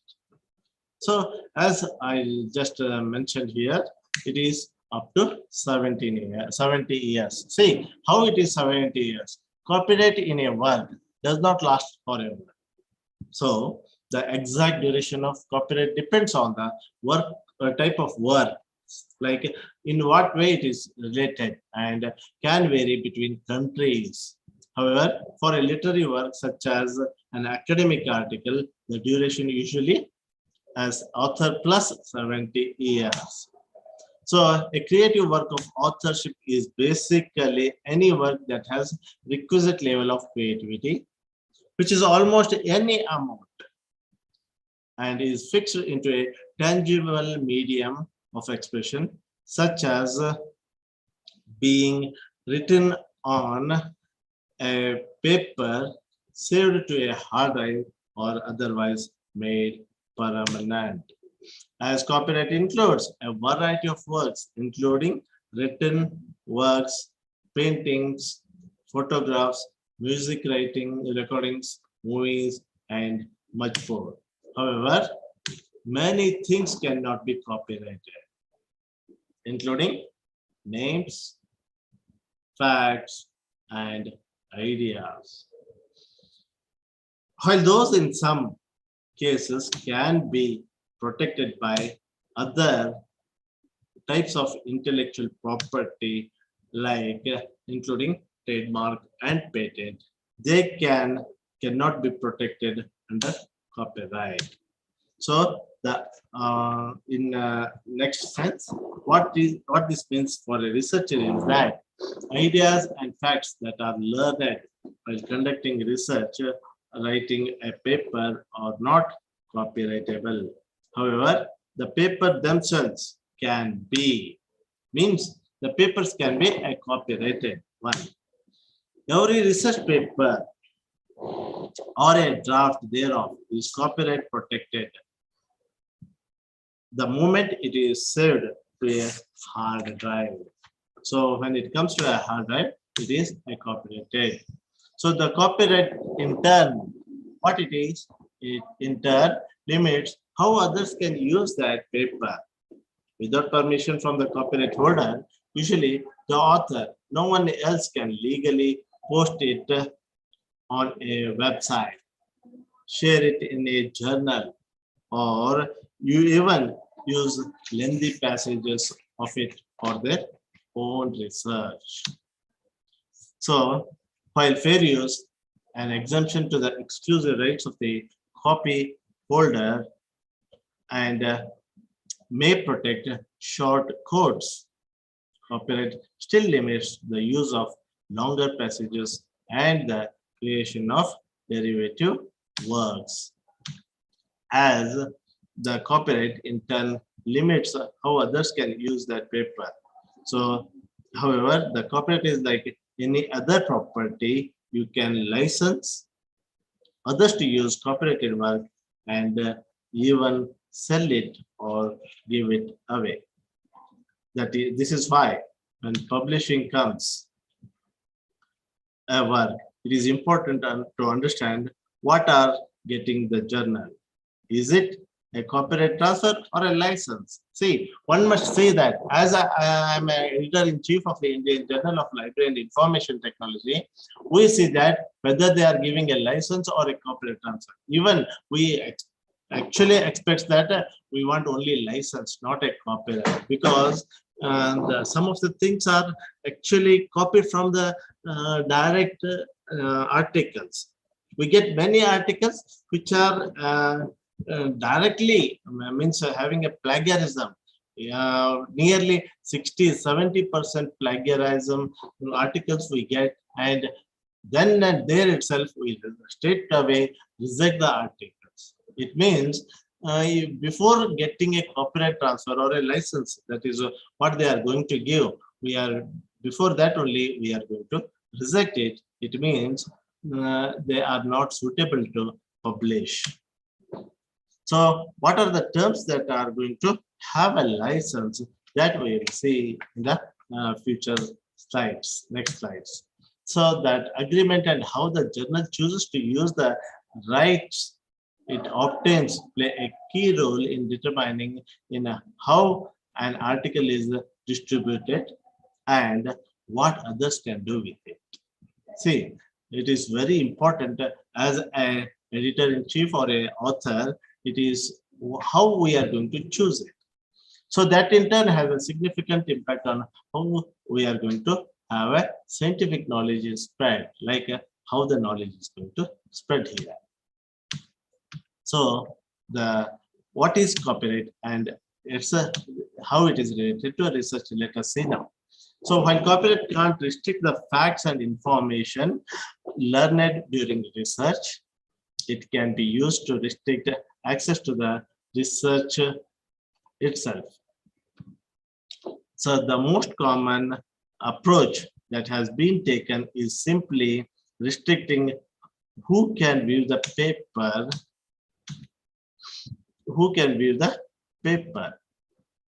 Many non-open access journals would make articles available only to subscribers.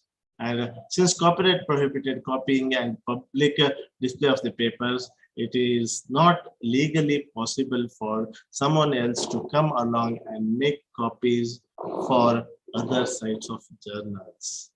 So, however, there are other ways of copyright can restrict access to research, since it's an infringement to create derivative works based upon a copyrighted work without permission.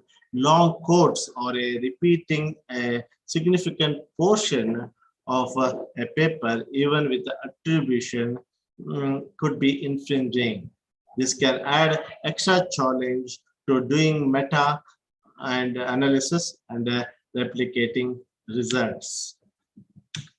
So Creative Commons and other open licenses work around these issues by granting the public, including other researchers, permission to copy and build upon the work, like open access, where we can get approaches of publishing it or not without criticisms. Since opening up the copyright on a paper means that there is no business model in selling access to it.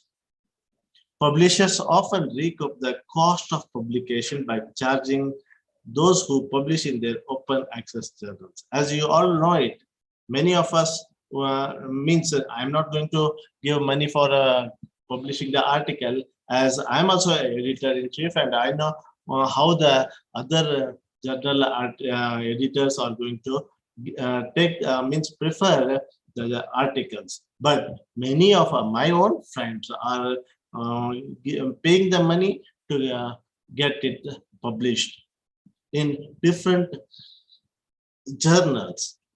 That should not be there, because this has led to allegation of pay to publish. Research and the rise of predatory journals that collect publication fees but offer no other benefit. So, while neither approach is perfect, both approaches are built upon copyright, either using it to restrict access or having researchers pay to remove most copyright restrictions.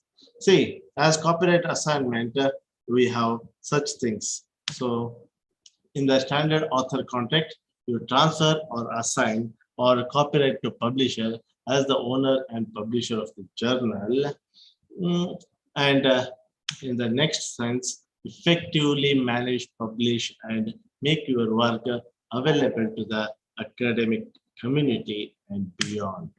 And assigning the copyright enables them like this and acts as stewards of your work as it appears in the scholarly record. Handle to reuse requests on your behalf and take action when appropriate your article has been infringed or plagiarized. Increase the viability of your work through the third parties. After assigning copyright, you will still retain the rights like be credited as author of the article, make printed copies of your article to use for a lecture or class that you are reading on a non-commercial basis. Share your article using your free imprints with friends, colleagues, and influential people you would like to read your work. As it is the important case, we need to work hard and we still get the information like exclusive license to publish, how it is going to give the, they are giving the license to publish the articles. Let us see now. Alternatively, in some circumstances, you may grant as an exclusive license to publish your paper rather than assigning copyright. The publisher will manage the intellectual property rights and represent your article in cases of copyright infringement. And other forms of licenses are also available where we can get articles printed. And open access articles. Let us see how the open access articles are infringed and they are available. So when you publish an open access article, you will retain the copyright in your work.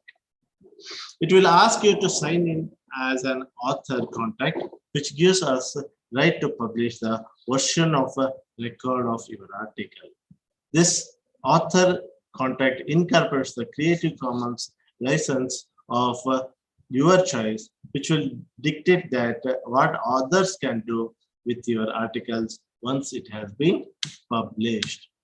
So as you know, these are the open access things where attribution like a CC BY, which means an attribution license, others can distribute, remix, tweak, and build upon your work, even commercially, as long as they credit you for the original creation. It offers this license on the majority of full open and majority of hybrid open select journals and publishing on a gold open access basis. This is the symbol where you can see it in the journal articles. So in the next we can see attribution of non-commercial, CC BY NC. That is, CC BY NC means common Creative Commons by non-commercial. So others can remix here, tweak here, and build upon your work non-commercially. See, it is non-commercial. And although their new works must also acknowledge you and be non-commercial, they don't have to license their derivative works on the same terms. So this is the CC BY NC. So this is a symbol which here we can use it. So attribution, non-commercial, no derivatives. This is one way of publishing the articles. So others can download here your works and share them with others also, as long as they credit you. But they can't change them in any way and use them commercially. Like we are giving it as a, what you call, we are giving it for in research activities And even in articles writing like references or quoting the things, this is one of the best method.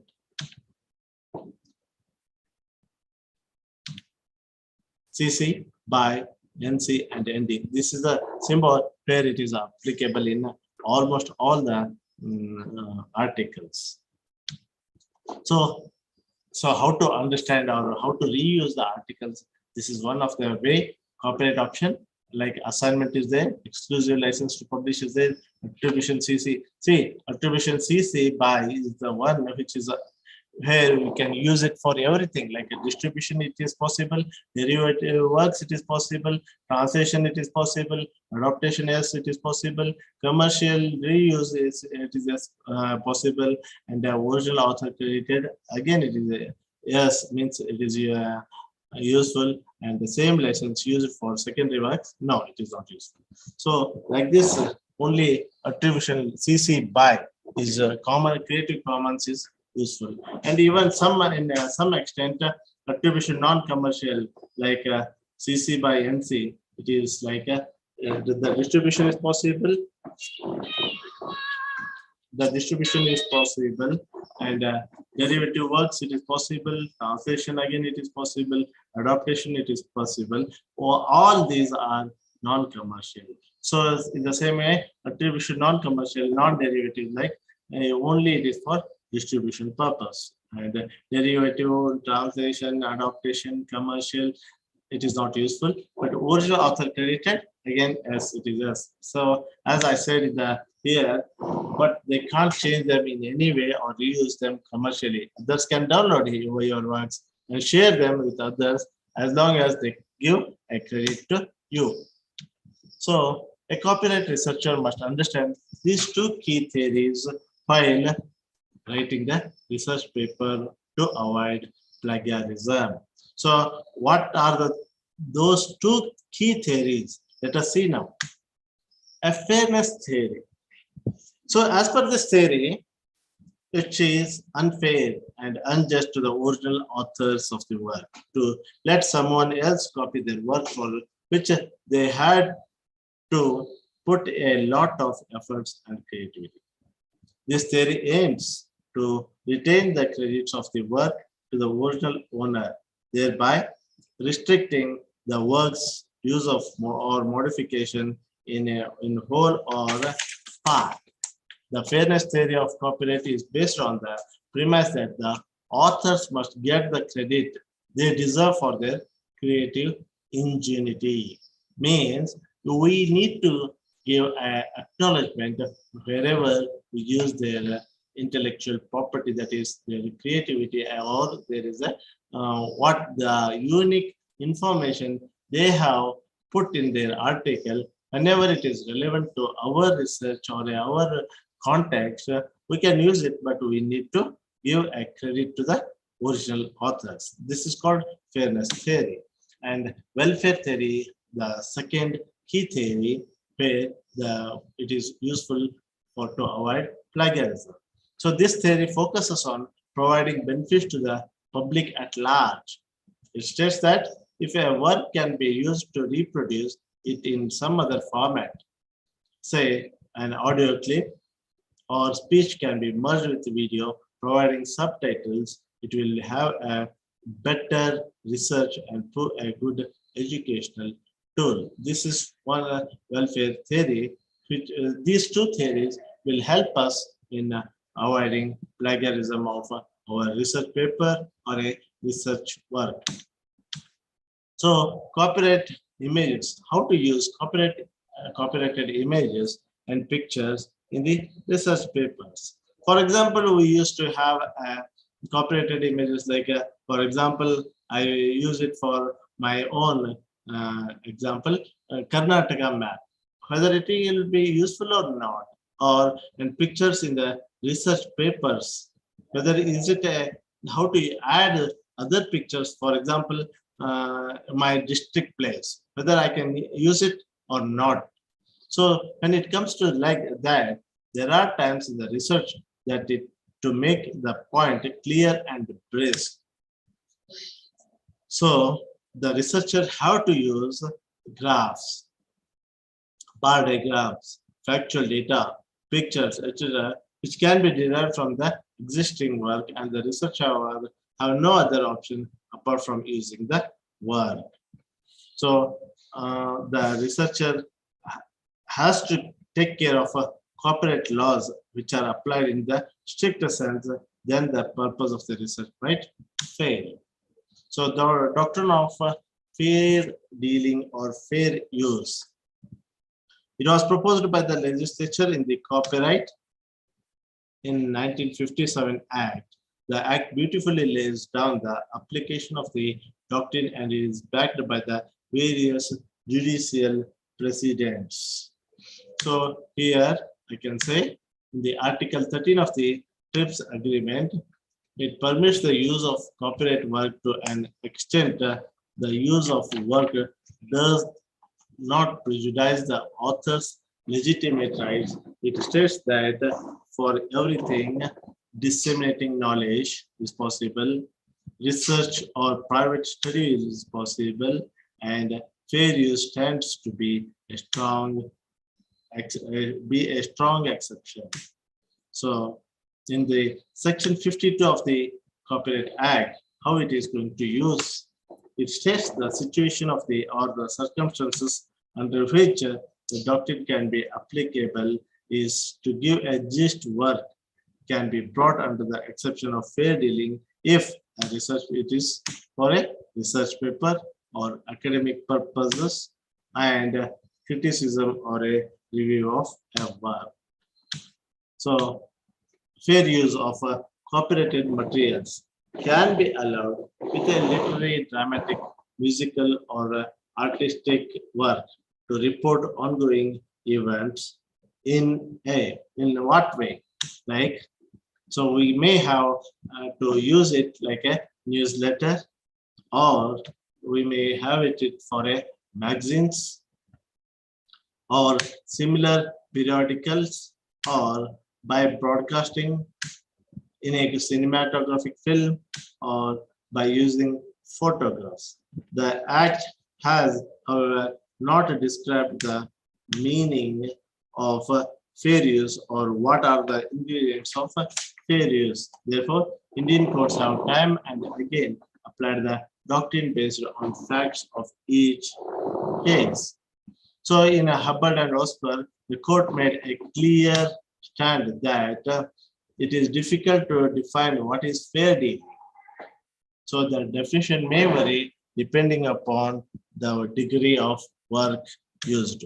So how much you are going to use, that depends on whether is it a violation of copyright or a plagiarism or intellectual property, and it all depends on the degree where you are going to use it.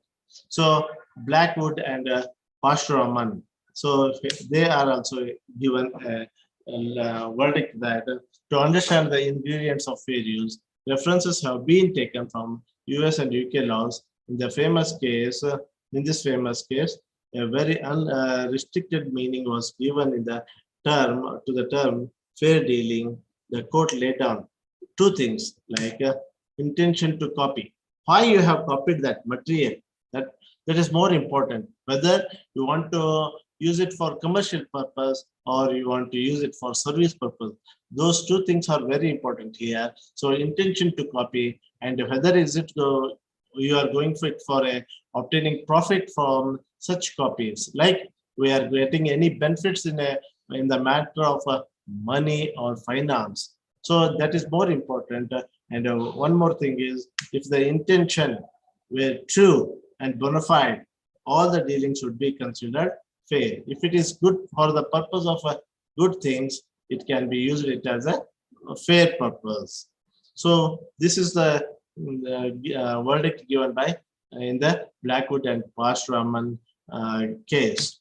So here Civic Chandran's versus Mimi Amma.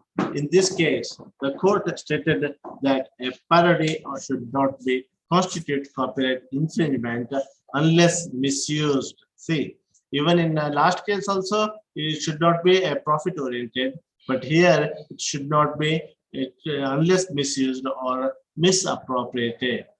In the same pretext, the court established a three-step test to be considered to analyze the infringement of copyright, which we can see now. See, this is what the things.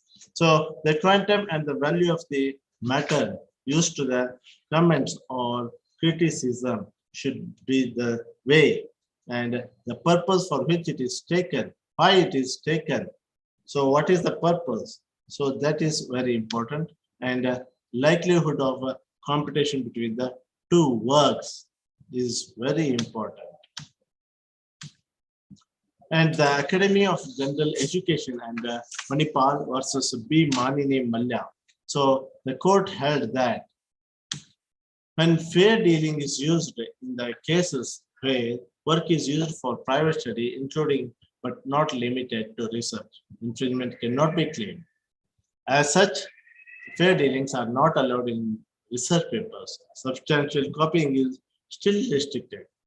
Section 52 disallows the reproduction or reuse of the whole material. So no substantial copying would justify fair dealing.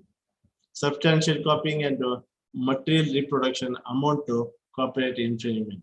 The test of substantiality depends on two factors like distinguished elements present in work and importance of the part in the work. So these two are very important.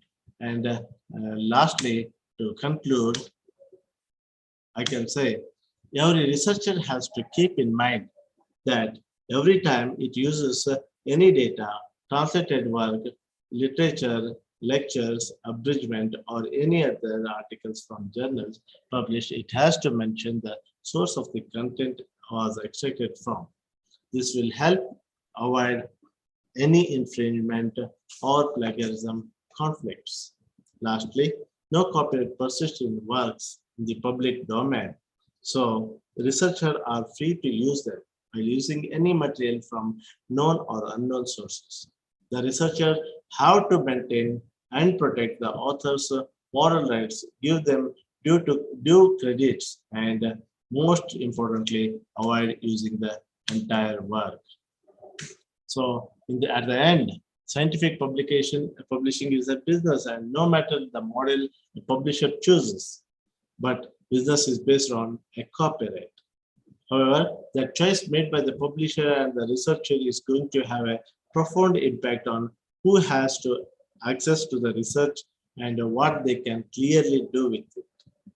So while the decisions about the copyright may have been made for reasons independent of the research itself, it is a major factor in determining what will happen to the research after it is published. So copyright is not an issue that is going to go away for researchers alone, as open access continues to build momentum and debates about copyright become more intense. The importance of the law is only going to grow.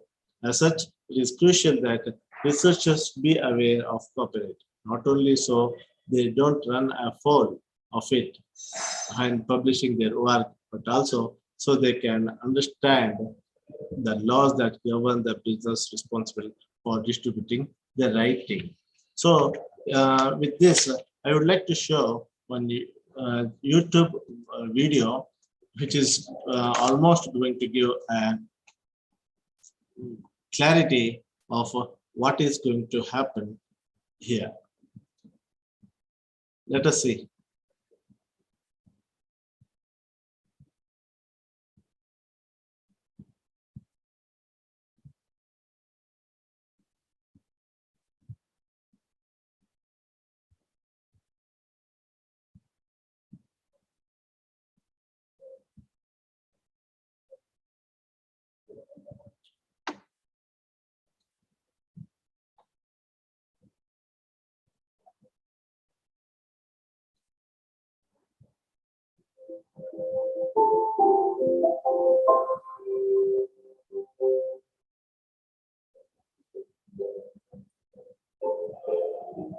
Most of us have seen the word or symbol for copyright hundreds of times, but what does it actually mean? Copyright is a type of intellectual property that protects creative works, like books, movies, songs, sound recordings, sculptures, and software. Trademarks and patents protect other types of intellectual property. A trademark is a tool that prevents a company from adopting a name or tagline or a product configuration that is confusingly similar to that used by a competitor. Trademarks help consumers identify the source of what they're buying or using. A patent protects inventions and discoveries, ideas, processes, methods, concepts, machines, and devices, things like that. Patent law protects an idea, while copyright law protects the expression of that idea, the exact words or form chosen to convey the idea. Copyright protection is governed by federal law and has been a part of this country since its founding. The Constitution empowers Congress to enact a federal copyright law to promote the progress of science and the useful arts. Copyright law was seen as a vehicle for adding to society's wealth of culture and knowledge by encouraging the creation and dissemination of new creative works and information. Copyright does this by giving its owner certain rights over work and its commercialization. The Supreme Court has recognized copyright as an engine of free expression. Copyright law can be found in Title 17 of the United States Code. So, what does it take to get copyright protection?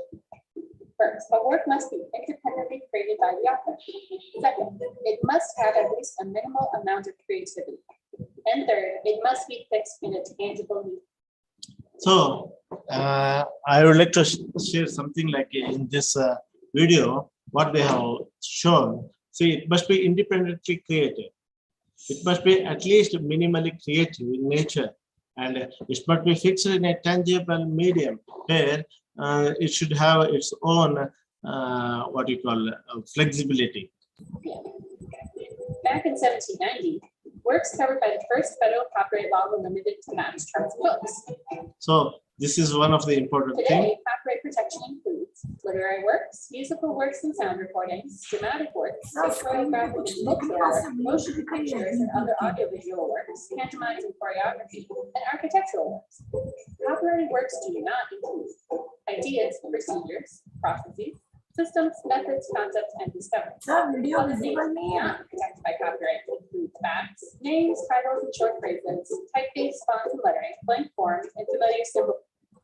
So copyright does not cover in what way. So as I already said, ideas it is not comes under copyright procedures as processes, systems, methods, concepts, discoveries, facts, even names, titles, and short phrases. Those are not coming under copyright. As already I have mentioned, the same thing I wanted to show it in a video as it is available even in YouTube also. Typefaces and familiar and other things. And designs. Copyright protects the expressive content of a work, not the underlying thoughts and ideas. See, this is very, very important. We must have it in mind that it is expressive content. So what are the ideas we are having? It may be changing the ideas or it may be same also. But how we express the content, how we are going to share our ideas or thoughts, that is going to be protected and that comes under copyright. To be sufficiently creative, the work must demonstrate some spark of creativity. The Supreme Court has said even a modicum of creativity is enough. The bar is low, but there is a bar. A fixed work is one that you can see or hear, or if you can't, at least some technological device can. It doesn't need to be permanent, but it can't be too short or transitory. There are some things, such as improvised performances, that have not been written down or recorded, that do not qualify. As soon as an original work is fixed, it is protected by copyright law.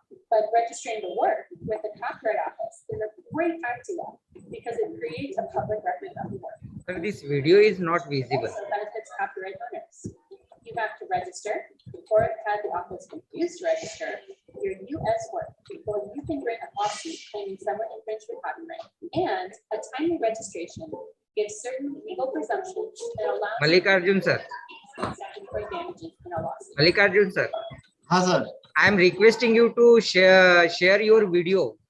Here your PPT is only seeing on the screen and video is not visible. Oh, If video is possi- not visible. Yeah, please, if possible, you just share your video. Fine, Only- fine. Yeah. Just a Stop minute. stop this presentation and you shared your video. Fine, sir. Yeah. Hope you are, I thought you are seeing. It is not visible.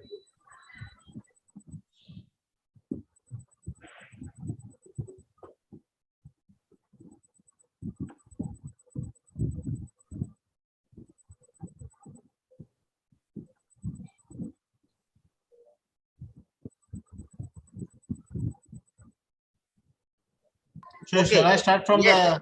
the first? No, it just you proceeded from the same Okay, point. so you have a copyright. Now what? Yeah. Copyright Thank you, law sir. gives authors certain exclusive rights in their works for a limited time. For example, copyright owners have the exclusive right to sell their books, publicly display their photographs, or publicly perform their plays, or authorize others to do so. These exclusive rights do not last forever. Generally, they last for the life of the author plus 70 years, or in the case of works made for hire or anonymous works, for either 95 years from the date of first publication or 120 years from the date of creation, whichever is shorter. Works created before 1978 have a different term calculation. Users generally need permission before using someone else's copyrighted work, but there are several exceptions and limitations. Fair use is the most famous. It allows journalists to use copyrighted text in news reports or for an author to parody another author's work. Another exception is the for sale doctrine, which allows the owner of a copy of a protected work to resell or otherwise dispose of that copy. Do you love used bookstores? That's the first sale doctrine at work. To learn more, including how to register your works with the Copyright Office, visit our website at copyright.gov or call 202-707-3000 or toll free at 877-476-0770.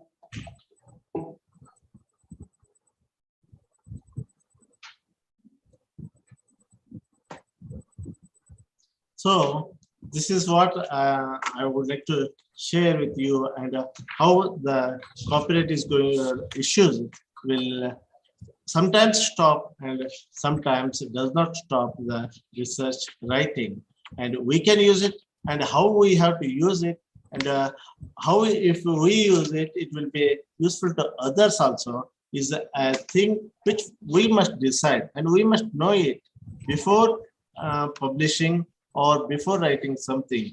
It will not stop our ideas, actually. It will stop how we are going to present it. Means that is, we are going to copy the things, and if we copy it and present it, then it will stop us. But if we share, if we write, and if we have our own ideas, and which we are going to present it in our own style, then it will not stop. It may be same idea, but how we are going to present, that is more important, as it was shown in the earlier video. If at all I am using, that is different.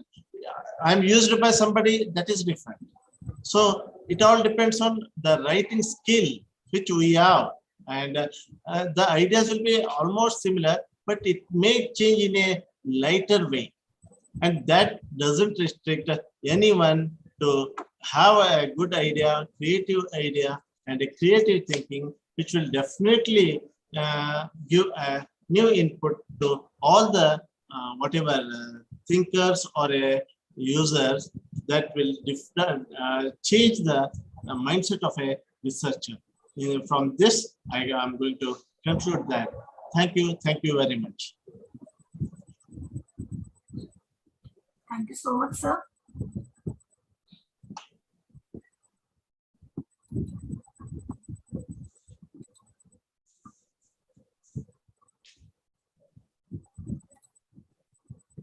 Thank you so much, sir. You very well explained the concept of research, copyright, and fair dealing. You also explained us how to check if a paper is copyrighted or not, how to get permission to use a copyrighted material, and what are the consequences of copying the other's material. You also told us about the benefits of getting our material copyrighted, the various types of copyrights like CC, BY, NC, etc. So I thank you for you joined us and you shared your ideas with us. Thank you so much, sir. Thank you very much. let's move towards the third session of today's course. I will share the video with you.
Conference papers.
To read your conference papers.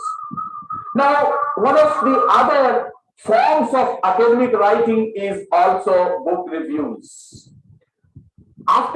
Since you have started your journey of writing, after spending some years or some months, you sometimes come across a book and you have read it, now you want to review. Now, book review is also one important segment of academic writing where, and what is the purpose of book review? The purpose of book review is actually to popularize a book or to introduce a book to the world of academia.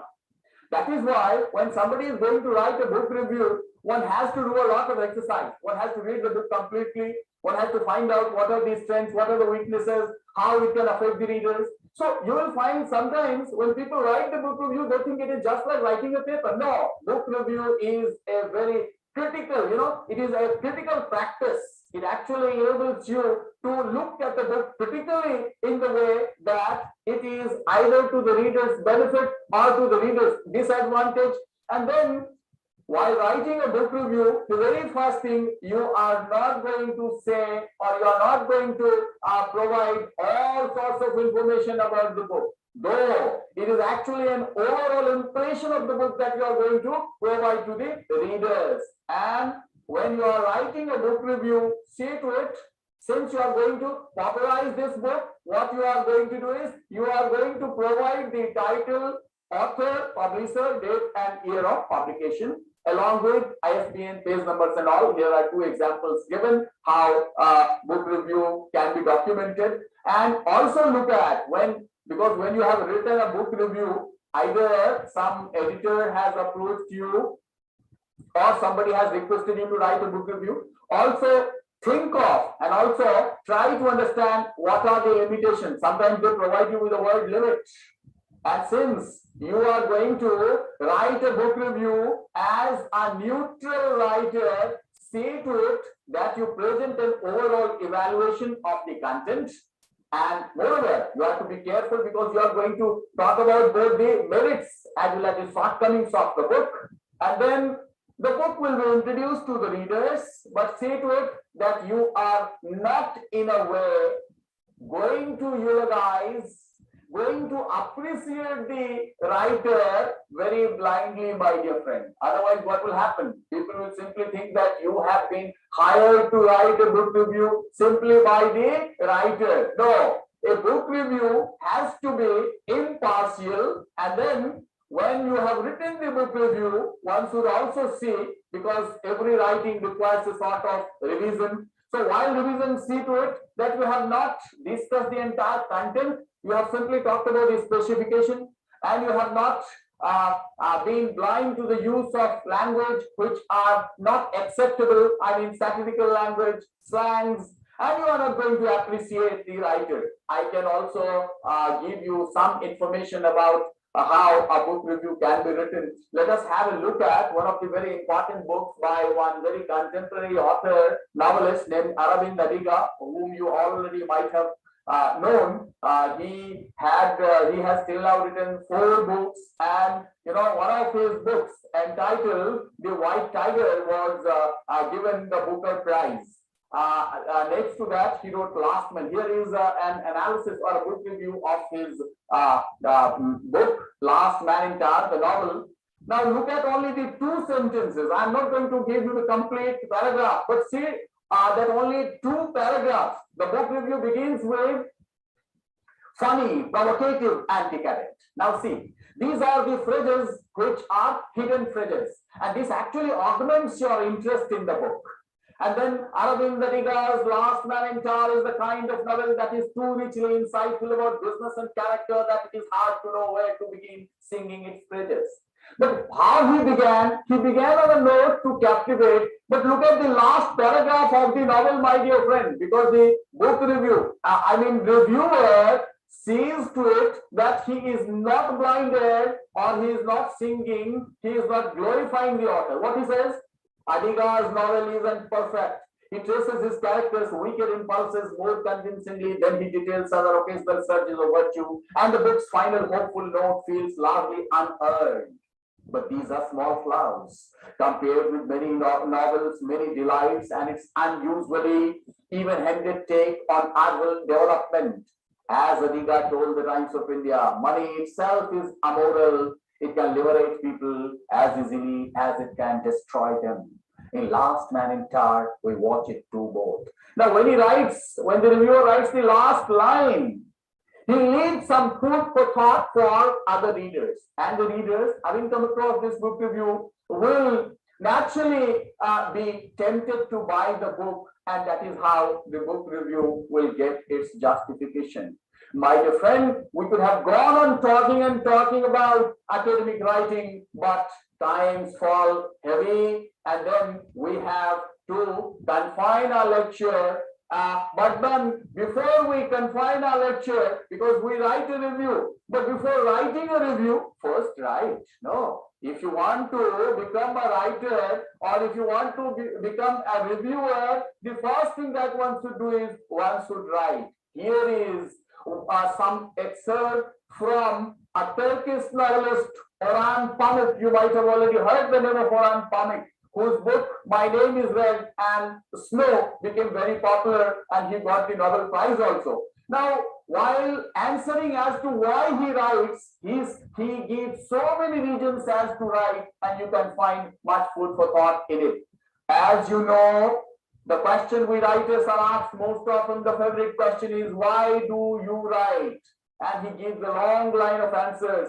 I want to read other books like the ones I write. I write because I'm angry at all of you, angry at everyone. I write because I love sitting in a room all day writing. I write because I can partake in real life by continuing to live in Istanbul, in Turkey. I write because I love the smell of paper. So my dear friends, when somebody does not think about reward, one can really write naturally, one can write spontaneously. Look at the last lines.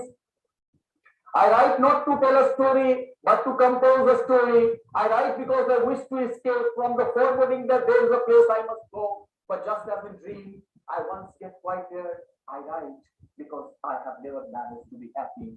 I write to be happy. My dear friends, you also, when you start writing, you will feel a sort of excitement, a sort of joy, which is intrinsic, which cannot be shared, which, money cannot buy, which rewards cannot buy. I hope it is time now to conclude this lecture and to tell you once again that if you have an idea to write, please write, don't delay, and keep thinking how you can start, how you can write, how you can make your voices being heard by the outside world. Till then, thank you very much. Have a nice day.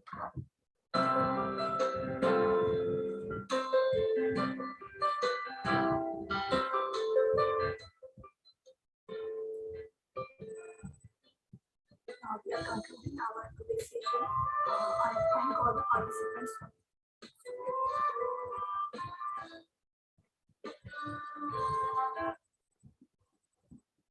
Now it's the time to conclude today's session. I thank all the participants for joining us. If somebody has missed any part of it, I will share YouTube link of today's session. And I will also share the assessment link of yesterday's session. Please fill it up. And tomorrow again, we will meet at 11 o'clock. Thank you.